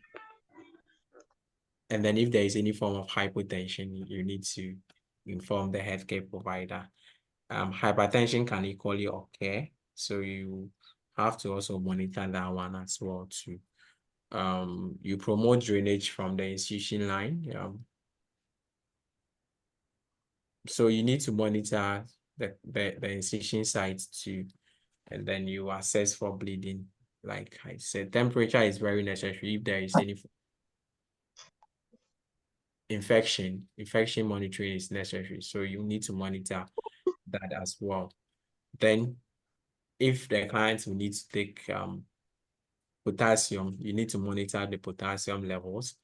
And then we know that potassium has to be between 3.5 to 5.0. So you need to monitor the potassium levels, because potassium is one of the electrolytes that if there is any form of imbalances of it, it could lead to serious dysrhythmias. So you need to monitor that as well too.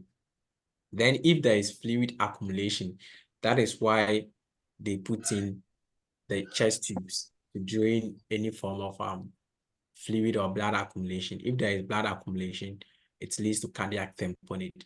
So we'll do cardiac tamponade as well too, and then we'll learn about cardiac tamponade, all the assessment findings and the management. So you need to monitor for signs of cardiac tamponade, and then which includes sudden cessation of previously the drainage that was coming. If you know that the drainage has stopped, okay, or stopped abruptly at when it's not supposed to stop, you know that the clients could develop cardiac tamponade due to the fluid that will get accumulated within the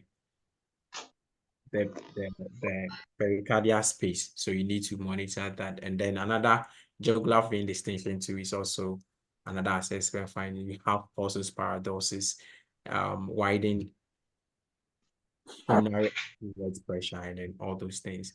Increasing it could also equally tell you that the person is having more fluid accumulation.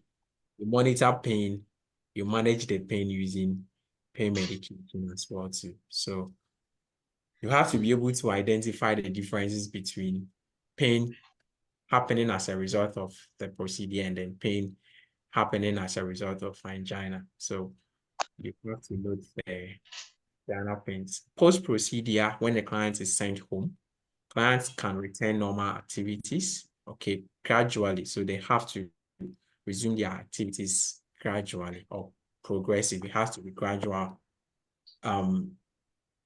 resumption of their normal activities. They have to limit pushing off or pulling any activity that involve them to push or pull. They have to limit it for about 6 weeks after they are discharged home. Then the incision sites, they have to monitor for signs of infection, such as redness and then swellings. Then they have to also note that the incision site heals within 6 to 8 weeks as well. They also have to avoid anything that could cause clot formation, such as crossing their legs, wearing elastic hose to help prevent edema. Okay, so they have to avoid crossing, but they wear the elastic stocking. It's like a stocking, so elastic stocking to prevent edema. And then, sorry, so they avoid wearing elastic hose. So they wear the elastic hose until the edema is subsided, if there is any form of edema as well too. And stockings are also used to also prevent any form of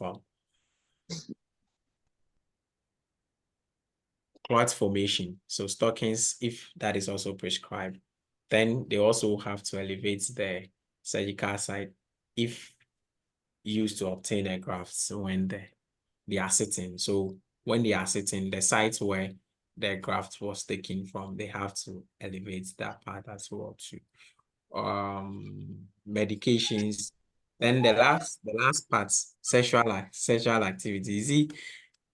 I like asking that question, that option or that thing very well.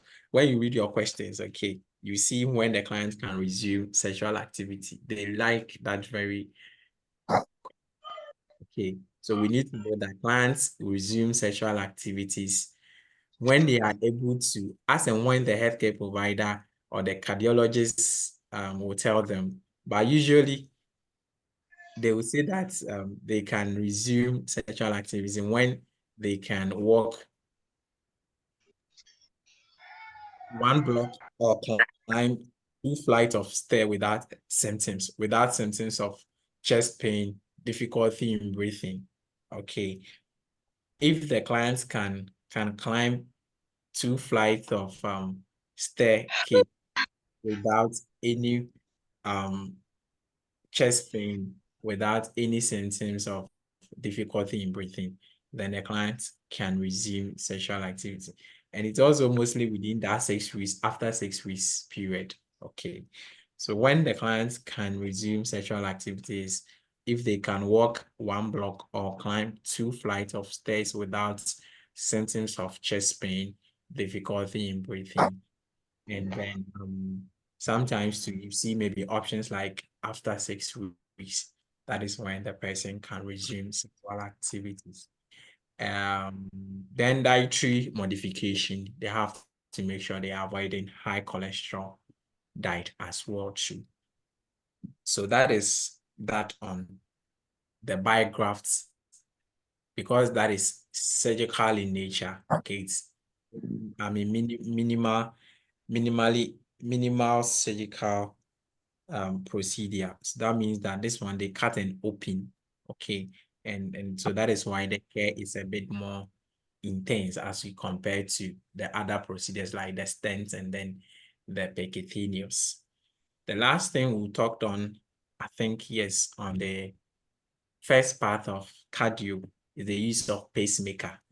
And we know that when it comes to pacemakers, okay, so pacemakers, we have either temporal pacemaker and then pacemaker. So the temporal, like it's used for some time. Hello, boss Bingo. Yes, madam. Can you go back 2 times for me to screenshots? Okay. Want me to go back 2 times? Yes, please. This one. No. This one. No, please. Or this one. Please, can you come forward? Yeah, come forward. This is the last thing I talked about before I went to the pacemakers. Oh, then that means that what you wrote was a mistake, right? Which one? Oh, I think I saw some signs and symptoms be. Oh. No. That was a question. Oh, okay. Okay. I just wanted to show you that after the pacemaker, we'll try our hands on questions. So the pacemaker is the last thing we talked on the various diagnostic and then therapeutic procedures that are done for cardio. Then we'll take some few questions before we zoom into the conditions.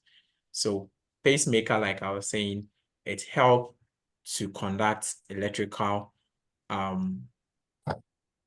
impulses or to help with stimulate electrical activities to maintain someone's heart rate. So for people, specifically for people with synobradycardia or asystole, so let me say synobradycardia, and so they are not able to generate their electrical impulses, and then that affects their heart rate. The person either goes on with pacemaker, either permanent or temporal pacemaker, depending on the severity of the client's condition. So with a permanent pacemaker, it is inserted inside the person heart permanently. Then you have the temporal pacemaker. The client wears it for some time, or the client goes while the client is either awaiting for a permanent pacemaker or client is awaiting for a surgical procedure to be done to correct that very problem causing the person to wear the pacemaker. So what I just want us to understand is we have the permanent pacemaker and we have the temporal pacemaker, like I said. The interesting part we all need to know are the teachings we give to clients with pacemaker, because that is what they are going to ask. Like someone is on pacemaker, the person is traveling, and then we'll have to pass through where they will have to do security checks and use that device to check them. What are the things the client has to ensure whilst they are on pacemaker? That is the education we all need to know. So with someone on pacemaker, we instruct the clients about how the pacemaker is programmed so that if they are probably checking their heart rate and then they skip their heart rate, okay, it's either the pacemaker is not, they assess their heart rate and then there is a skip of beat. Okay, probably means that the pacemaker is not functioning as it's supposed to function. Either there is a problem or the batteries are faulty or something. So you need to, report the healthcare provider on that. So you instruct on the battery failure aspect. So that is why I was saying that if someone is on a pacemaker, we teach the client to take their own pulse. So if they are taking their own pulse and they realize that they are skipping beats, okay, or the rates and then the strength of the heart rates or the beat is not strong as it was, then it means that there is a problem with the device in there. So the healthcare provider would have to be informed. Then we instruct them that they should report any form of anything that indicate the person is experiencing infection. If, example, the person has a permanent pacemaker where an incision was made and then the device was inserted, the area where the incision was made, we need to monitor for that as well too. Then they have to report signs of dizziness, fatigue, chest pain, and shortness of breath. All could indicate that either there is a clot from where the incision was blocking blood flow, or even the device not working as supposed to work. So if a client is on a pacemaker and is experiencing this, they have to report to the healthcare provider. Then they have to make sure that they have a medical alert bracelet on them, because if they have a pacemaker, not all activities that you can undertake and not all areas that you can equally also go as well too. So they have to, how they should take their pulse, you teach them, and then they also maintain a diary of their pulse. So that is why I was saying that if they have any skip in their beats, okay, or the strength of their pulse rates, they will need to take note of all these things. Then they wear a loose-fitting clothing over the pulse generator side. Then they monitor, avoid contact spots. So if you are wearing pacemaker, you need to make sure that you are avoiding contact spots. You inform the healthcare provider that a pacemaker is inserted. If, let's say, you go for check up where they don't know that you have a pacemaker in place. Then this place instruct the clients that when they go to the airport security and they have a pacemaker, because of the pacemaker, they may set off the security detector. So they don't use that security detector on the pacemaker, okay, because when it is used, it can affect the function of the pacemaker, okay. So you must make sure that when you get the airport and then you have a pacemaker in place, you let the security checkpoints, they know that you have pacemaker so that they don't use the security detector on you. Then other electrical appliances, okay, can also have effects on the pacemaker. So you instruct the client that most appliances can be used without interference. I think it was mobile phone that I wanted to. So without interference with the function of the pacemaker. However, you advise a client not to operate electrical appliances directly. So I think there is this question where you say that if someone is on a pacemaker, can the person go near, is it electric Microwave. microwave? Very good. And the answer is yes, right? Because the microwave wouldn't interact with the pacemaker. But one thing is that they don't need to operate the machines themselves, but they can go near a microwave. But if you have a mobile phone, they don't have to put the mobile phone at where the pacemaker was inserted. See, mostly we like putting mobile phones maybe in our top pockets, and that is where probably the pacemaker is inserted. So if you have a pacemaker in there, you need to make sure that you don't put the microphone over there as well. So they have to avoid transmitter towers as well too. So I think the transmitter towers are the pose that which these people uses the telecom companies, that kind of pose. Madam President, I'll call you. Let me just land, okay? Then I'll call you. Then you come with your question. You instruct them about any unusual feeling, okay, near where the device is, okay, and they should also move 5 to 10 feet away and check their pulses if there is any form of unusual feelings. You have to instruct them about monitoring of the function of the device and follow up as well. Cell phones on the process on the opposite side. Do not carry cell phone in the pocket directly over the pacemaker, like I said. So these are some of the teachings that we give to someone with a pacemaker. Okay. Madam Presla, you can come in with your question. Okay, thank you. Please, I wanted to ask a question concerning where they can use most electrical appliances without any interference with the function of the pacemaker. Just for you to highlight it. The question with the microwave, I have seen it before. So I wanted to ask, is it that they can't operate the microwave or they can be near it? That difference, I just wondered.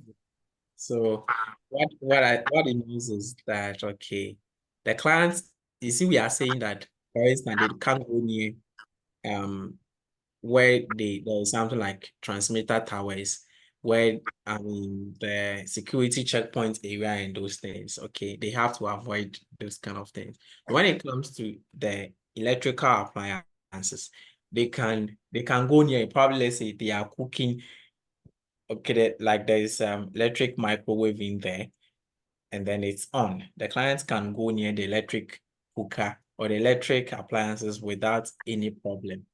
But sometimes these machines, okay, sometimes when you are operating it and then there is some form of dizziness and other things, that is why the person is not allowed to operate them themselves, okay, because of maybe dizziness and other things that can happen whilst you are operating the device, some of the device.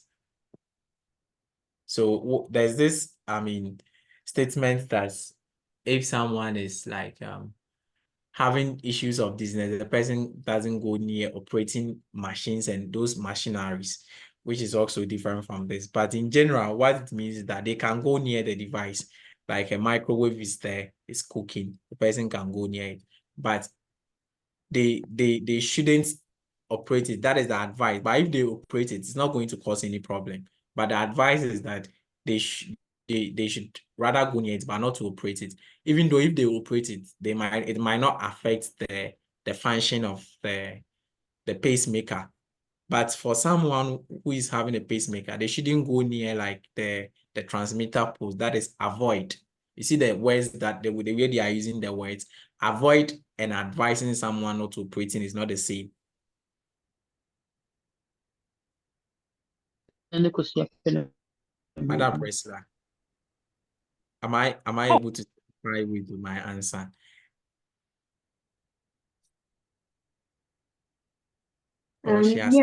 Yes, all right. So you meaning that the avoid meanings like stay away of like stay away from it. But advice is like encouraging them to not do this, like not do that. Yes. But it doesn't mean it will necessarily cause any harm or interaction with the pacemaker. Yes. Okay, I understand. Thank you. Is there any further questions on this before I go on with a different thing? Okay, so I think I've been talking for almost 2 hours now, more than 2 hours. Let's go through questions. Okay, I have a lot of questions. We've done a lot of things.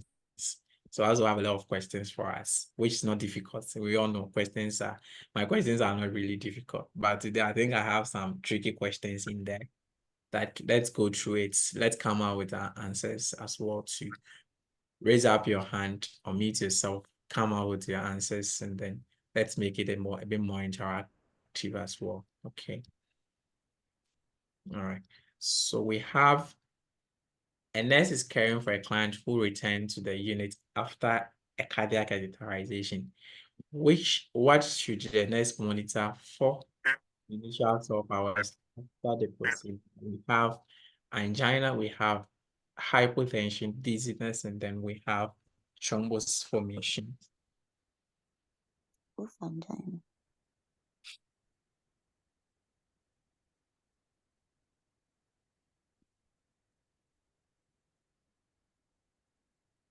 Okay. Yes, I'm waiting on.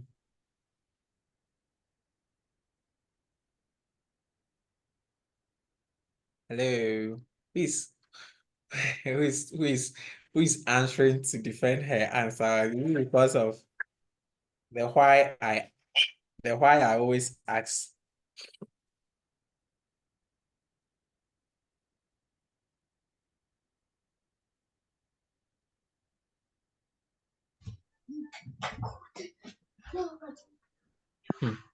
Those are going for the 4. I see some answers, Madam Fatih and then Rahma Abidi.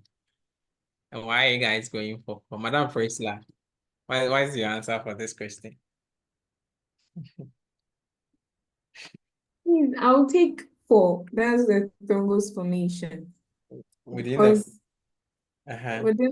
yes, because when you were teaching, you made mention of checking peripheral pulses for 30 minutes for 2 hours. So yes, so checking the peripheral pulses, you're checking if there's thrombus formation. That's you're checking cyanosis, bleeding, all that. So I think it's 4. Okay. Yes. Is there anyone with a different answer? Sorry, I don't know. I'm just saying. You remember you said so it's like it's a invasive procedure. So you are going into the patient. Definitely, there's going to be like kind of bleeding somewhere. So if there is going to be bleeding, then anybody who bleeds after a procedure is likely to have like a thrombus formation. So you have to monitor for that to see if there is any form of thrombus formation. My humble answer. I get your humble answer, eh? And your rationale. All right. Everyone is going for 4. Is there anyone who is thinking something else? Hello. Yes. I'm also thinking of, even though like the others are too like thrombo formation, I'm also thinking of the pain because the angina can also be possible in the next 12 hours. Okay. Okay. That's are you Laco or Laco is different? It's Laco. Okay. So Laco, you are yet to answer, right? Sorry, Yeah. Lacos. I'll So, go for option 2. okay. Okay, so my rationale is, you said the person underwent cardiac catheterization. So the initial 12 hours monitoring. This procedure is an invasive procedure, so likely patient will be bleeding. And then an indication for bleeding can be hypotension, reduced BP. So that's why I'm going in for the hypotension, because it can be an immediate complication to cardiac catheterization. The rest looks like a post for me, probably after 24 hours. Okay. Yeah. Okay. All right. Laco, thank you. You're welcome. Your name reminds me about yesterday, a video I was watching about how to mention the name of US vice presidents. They said Kamala. Kamala. The same thing. Thank you. That's just by the way.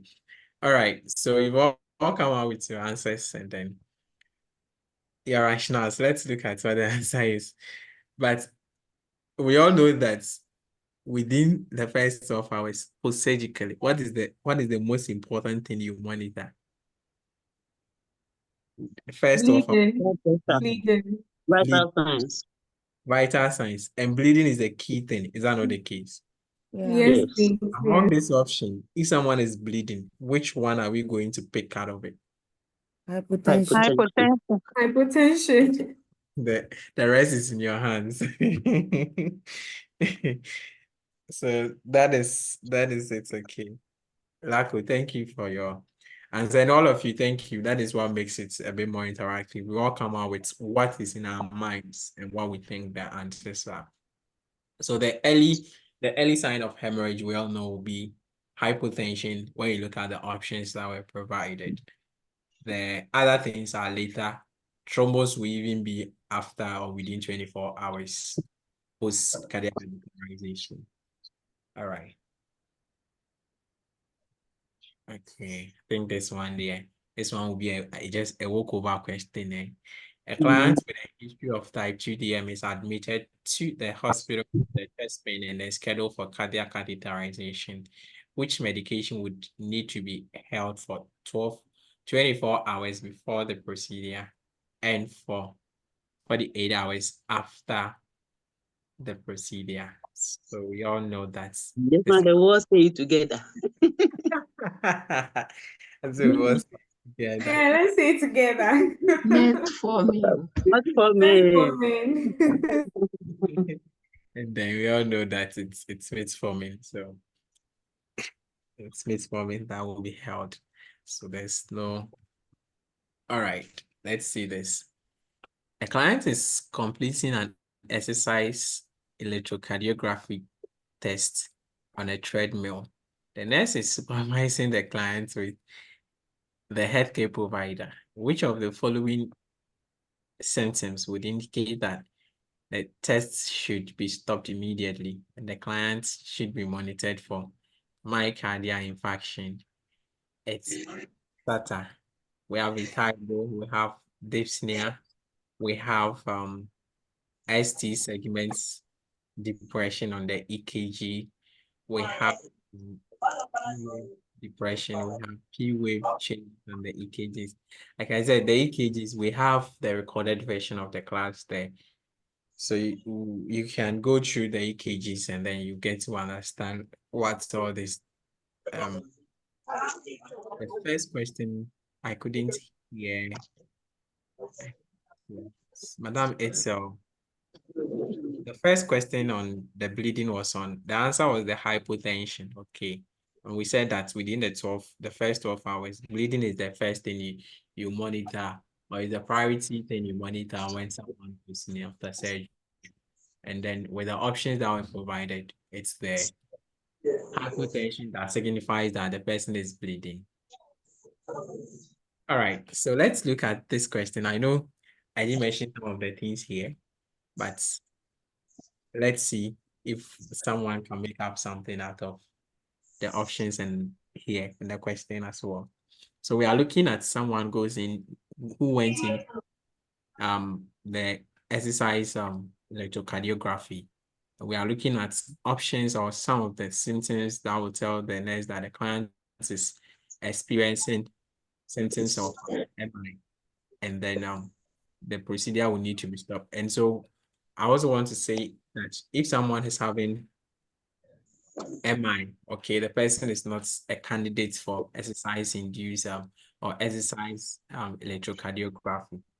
If someone is having MI or the person is showing signs of MI, the person is not a candidate, or the person is not allowed to undergo the stress test, because already if the person goes in for the stress test, the cardiac muscles are already not getting enough oxygen from the blood.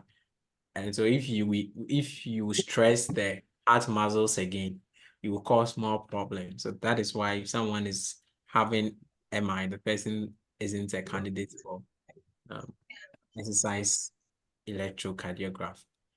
So we are looking at, okay, so I have some people in the comment section. One say 1, 2, 3.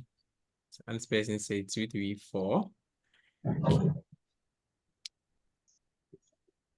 Madam Rosemary Dogbe, you are going for 1, 2, 3, then give Tia one breath who are going in for 2, 3, 4. Any rationale? Who would want to talk? Someone should talk here for us. 5, 6, 7, 8. Since some of us have been able to make up answers here, it means that we can talk. Some people say that they are good in choosing answers, so, but the defending.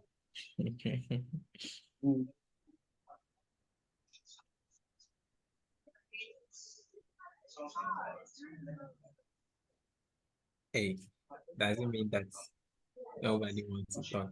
Okay, Madam Tia.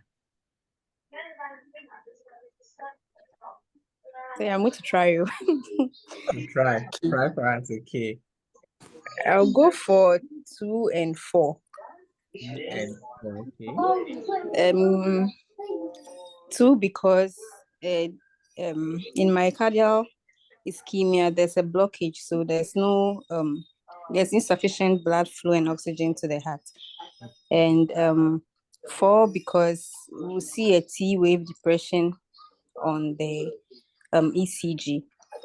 I would have gone for 3, but 3 it's supposed to be ST segment elevation and not depression. So that's my answer. Thank In you. MI, is it depression or elevation? Elevation. And in MI. It's depression. Hey, really? Depression is 2, 3, 4.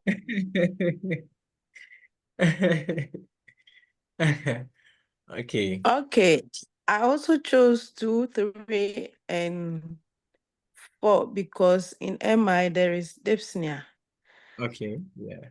And then for ECG changes, there can be either ST segment elevation or ST segment depression. And then T wave inversion or depression too on ECG. The 2 changes on the ECG signifies acute infarct. Okay. These are our answers. So we rather want to see an invented T wave that is tall and flat if there is an MI, not a depression of the T wave. And then the T wave, so the T wave changes, and then the P wave too, we want to see for no significant changes if someone is having a myocardial infarction with a P wave. But the T wave, when there is an MI, it's going to be inverted, as the sister said, but not depression. She said both depression and then inverted, but it's rather T wave will be inverted, become tall, peak or flats. Okay, if there is an MI. So the vertigo, of course, vertigo is dizziness. Or we don't forget that someone is having MI and there is dyspnea. There is dizziness can occur. So dizziness, the vertigo, you have dizziness, dyspnea, difficulty in breathing, then you have the ST depression as well. So these are the things that you can relate with MI, even though we are yet to do MI.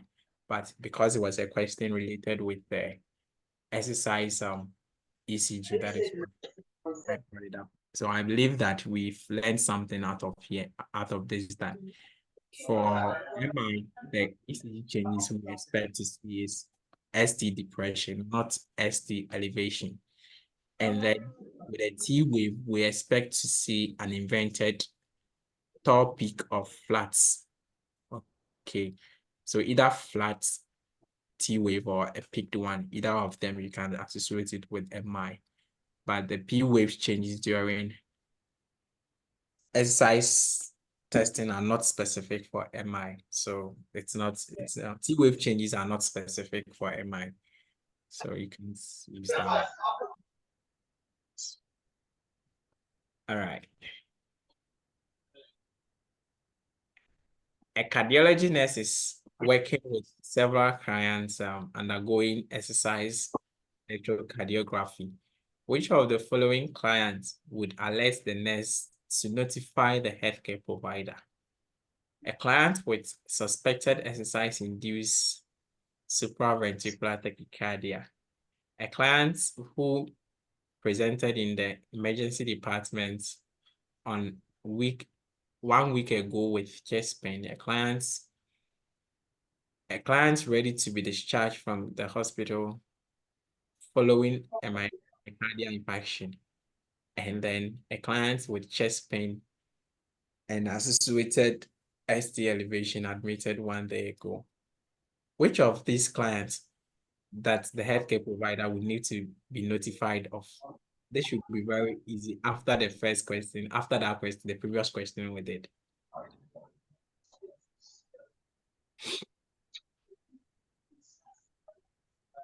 After the first question that we did, this question shouldn't be difficult.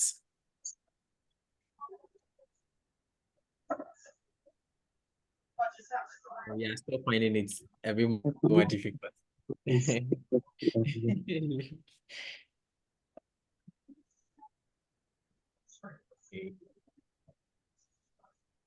Have 1, we have 4. Some people choosing 4, others choose.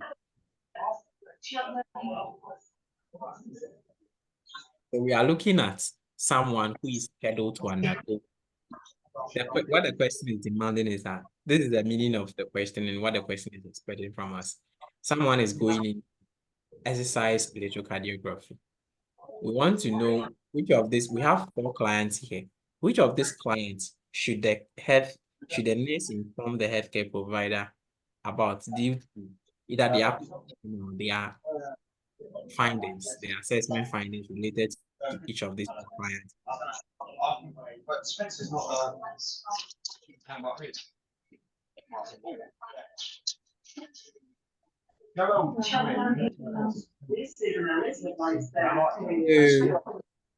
The next station is background. Once we are here, this are also following other stops. Okay, all right. But okay, so those go. Madam Presla, why are you going for 3? And then Madam well, you said earlier that a patient who has experienced or who has myocardial infarction is not supposed to go for exercise electrocardiography. I mean, this patient's been discharged, still had it. He has had myocardial infarction. That was what pulled me to the answer. Yes, please. Okay, thank you. Then Madam Sechi, why did you also go for the 3? Do you have a different rationale from what Madam Presla said? Seki or Ama Jode. Those going for the 4th one. It's Saki. Saki. Yeah, it's Saki. That's okay. Thank you. I'm also taking the 3 because patients with myocardial infarction, stress test is contraindicated. Okay. Yeah. Okay. That's fine. Okay, so let's go on. Or is there anyone with something else?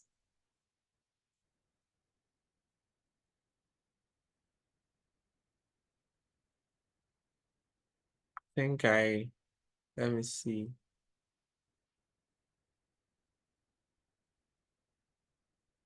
Yes, Madam Priscilla. Well, the previous question that we answered with the indications for the myocardial infarction, the dyspnea, the vertigo, it was ST depression, not elevation. And this question says elevation, a chest pain and associated ST elevation. So why 4? I'm just asking, I'm just thinking, because I mean, if it's chest pain with ST depression, then you should say, okay, then fine, the patient has myocardial infarction. So the patient is not a candidate for exercise electrocardiogram. Can you just please explain it further, that's all. Okay, so when you look at the options here, okay, the clients with the chest pain and then ST elevation, okay, 1 day, and then yes, we said that in MI there's going to be ST depression, not elevation rather. But here, this client is having active chest pain. Okay. But this one is discharged home, meaning that probably the client is now doing well. And so the heart might at this point be getting enough blood supply. So the problem has been treated and the client is going home. But the one with the chest pain at the moment, okay, even though the ECG changes, okay, isn't much more conclusive for that of MI. But because this person is having chest pain at the moment, that is why I think the answer is the fourth one. Okay. But if you look at the rationale, it says that this client has demonstrated ECG changes and a recent myocardial, in fact, the myocardial, the recent one is the chest pain that the client is having. That is the aspect of the myocardial infarction. But the third one, this client is a candidate because the client has been treated and is going home. Okay. So you need to be able to ascertain as to whether at this point the client is good enough to go home. Okay. Because by then, after treating MI, it means that the cardiac muscles are now getting enough blood supply. So the client can go in for the exercise electrocardiography. But the fourth one is telling us that the client is having chest pain, even though the ECG changes isn't pointing to MI, but the client is having chest pain, okay, which could tell us that it is probably MI. That is why the answer is the fourth one. Okay, thank you. I understand it better now. So meaning that the patient who is, let me say, more unstable in aspect to like the chest pain. Okay, all right. I understand. Thank you. I have 2 hands up. Tia, your hand is up. Hello, boss. Yes, Madam Tia, go ahead. Please. Initially, I said ST segment elevation, but it's like it's depression, right? Yes. Could you please explain to me? Because all along, I've always had that elevation, like known that it's elevation, and I think I saw it in sound days too. So if you could kindly explain it to me, because I don't know. I'm confused. You are confused. Yes. So I am not the one who is changing. I have the same question because everywhere Let me help. If when my troponin and ST elevation means myocardial infarction, but why are we saying depression now? I'm so confused let me help. turn my head around. Okay, wait. I beg you. Okay, no conflict. Kindly let me help. Okay, madam, someone wants to talk. Okay, Gifty. Okay, so for ACS, acute coronary syndrome, we have 3 types. Okay. We have unstable angina, Okay. ST elevation myocardial infarction, Okay. and non-ST elevation myocardial infarction. Okay. Please, you get it. So in myocardial infarction, there can be ST elevation, which is the STEMI. And there can be non-STEMI, non-ST elevation myocardial infarction. So there can be ST elevation or ST depression. Okay, thank you.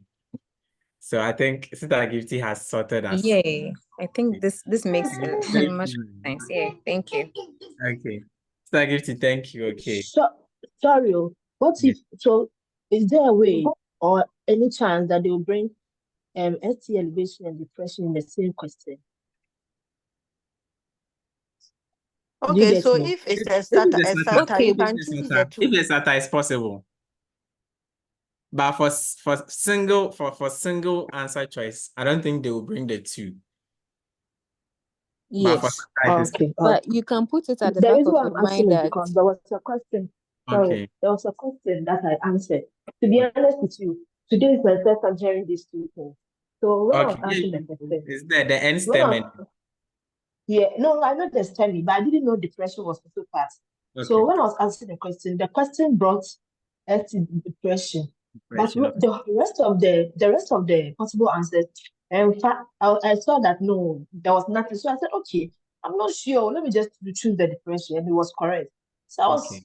thinking, what happened? But Okay. instead of me to go back and read, I didn't really read them. So I'm glad I've had this opportunity. Thank you. Okay. Thank you. Thank you. thank We you. are so grateful. Okay. All right. So, Sister Priscilla, I believe this time around you also get it as well too. Sister Priscilla, are you with us? Okay. Let's Yes, look. yes, please. I understand it better with You the new understand it better. information. Thank you. Okay. Thank you all for the contribution. Let's look at this delegation question. Okay. Yes, someone who wants to come in. I had a question. Okay. Hello. Yes, go ahead. Yes. It has to do with the MI. At a point in time, I think It went off again. I heard you saying that we don't do the, and then now the question is saying that I'm saying that you said that when someone is having MI, we don't do the Active. exercise. Active. Let me use the word active. So the one who is going home has been treated and is going home Be now. active. So yes. the one. So the one who has active MI, okay, experiencing the signs and symptoms of it, is the one who doesn't go in for the exercise. But if you have been treated and then you are not experiencing the symptoms again, you can go in, even though you have a history of MI, you can go in for the exercise. So if you are showing the signs and symptoms, but the diagnosis has not been made, you can go for the exercise.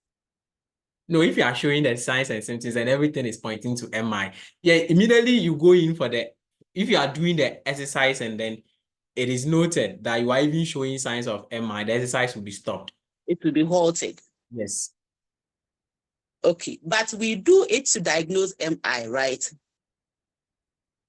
Yes, and other, coronary, artery diseases. Artery diseases.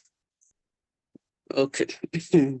I'm getting confused because don't get confused. So I'm saying that if you have it, okay, if you are having actively, you are having the symptoms, you see, you can equally use symptoms alone to diagnose someone. Is that not the case, madam? Yes. Then probably labs will be done and then confirm for confirmation purposes. So if you are having chest pain and then all the dyspnea, vertigo, all the assessment findings are there before the test, you wouldn't go in for the test. But if during the test, maybe initially you don't have any symptoms pointing to MI, but during the test, because they are stimulating the heart muscles to stress, you start experiencing signs of MI. Immediately you start experiencing signs of MI, the procedure will be halted. Okay, so it's a form of confirmatory test. Yes, it will be halted. Okay. All right. All right. Does it make sense now? Yes. Okay. Madam Fatih Zahar, you said you have a question.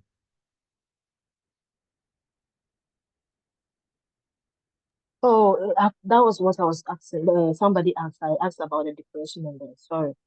Okay, thank you. So let's look at this delegation question. The registered nurse is caring for several clients who are waiting to undergo cardiac catheterization procedure after myocardial infarction. The RN is working with a UAP and then a practical nurse, which of these activities can be delegated to the PN by the RN? It's a SATA. So we are looking at interventions here or activities here that can be delegated to a PN by an RN after cardiac catheterization.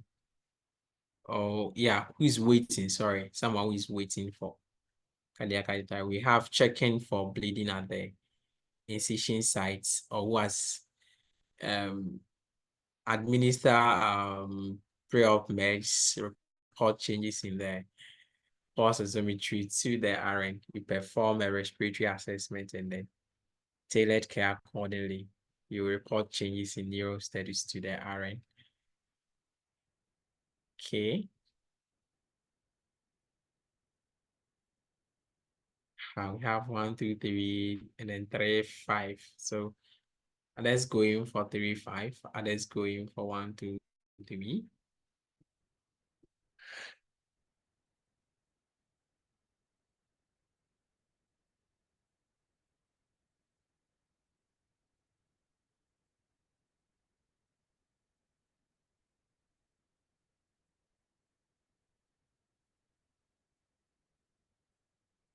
Yes, there's someone.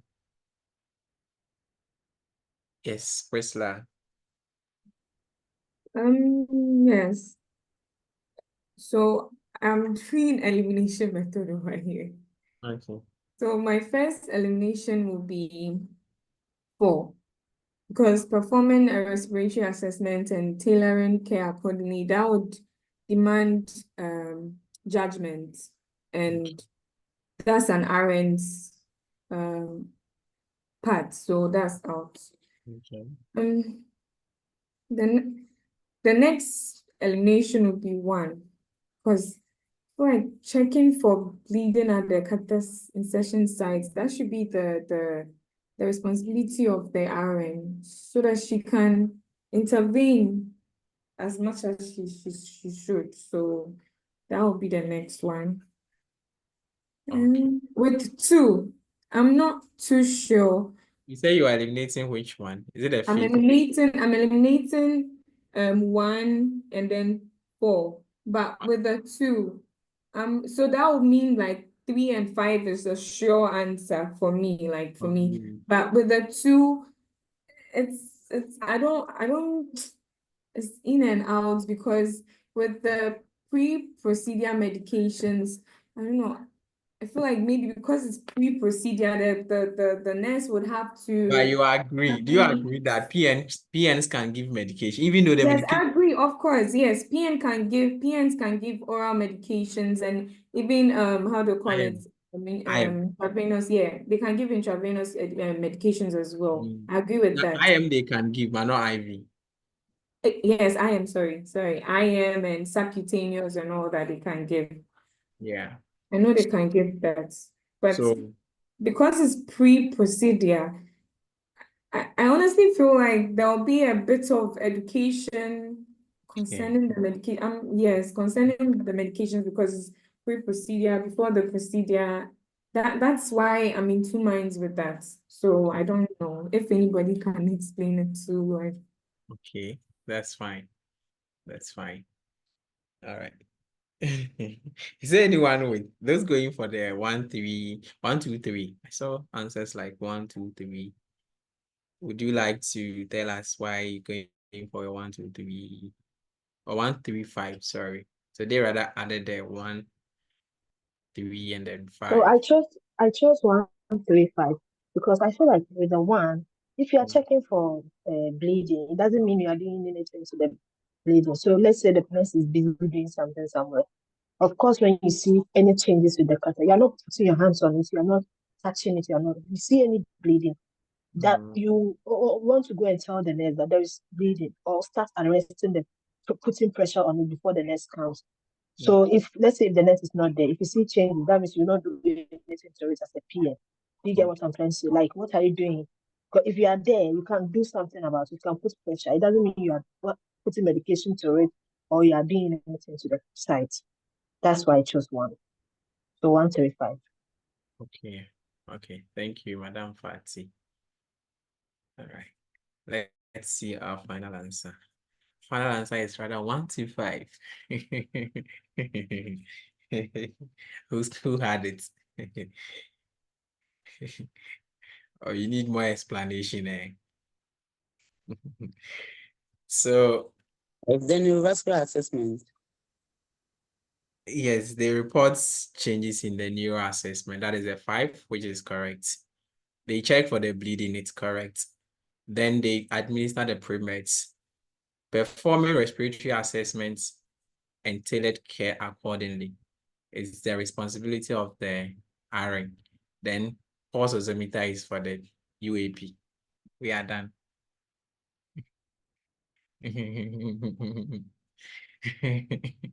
Remember we had, yes. The question, I don't know if I didn't get it right, but he said there are patients who are waiting for cardiac catheterization. So I was thinking that the procedure has not even been performed yet. So why are you checking the sites for?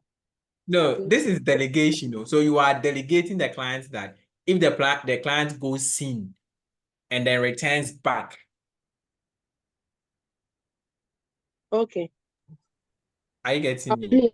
Please, I want to ask a question. I was just looking why at is face value because they said they were waiting to undergo cardiac catheterization. Yes. So your question is, why are we checking for the bleeding?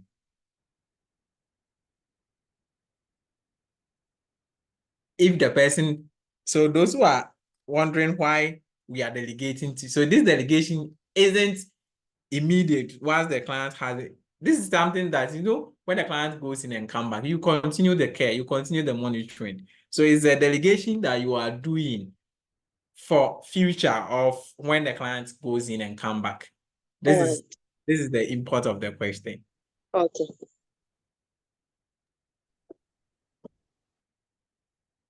So you remember we also have a UAP. So this is how sometimes delegation becomes a bit more difficult, because you have a UAP there. You say, yes, we know that the checking the performing the pulse oximetry reading, the RN can even do, the PN can do, the UAP can do. But if the RN goes and do it, it says that you are underutilizing the RN's potential. Same thing, you are underutilizing the PN's potential. If you ask the PN to go and do pulse oximetry reading, the most appropriate person to do the reading is the UAP. Sorry, I'm not interrupting, but so now I understand. You've explained something. So when the question comes and then they didn't talk about UAP, they didn't bring UAP in the sentence, meaning you can delegate it to the PN. Is that what you said? Because I was thinking if you are delegating to PN,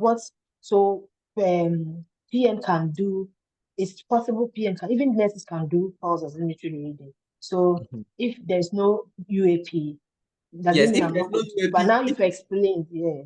If there is no UAP in the stem of the question, you give it to the so if there is no UAP, you give it to the PN. If there is no UAP in the stem of the question, you give that very activity to the PN. But if in the stem of the question it's stated that there is a UAP there, don't give that activity that is supposed to be done by the UAP to a PN.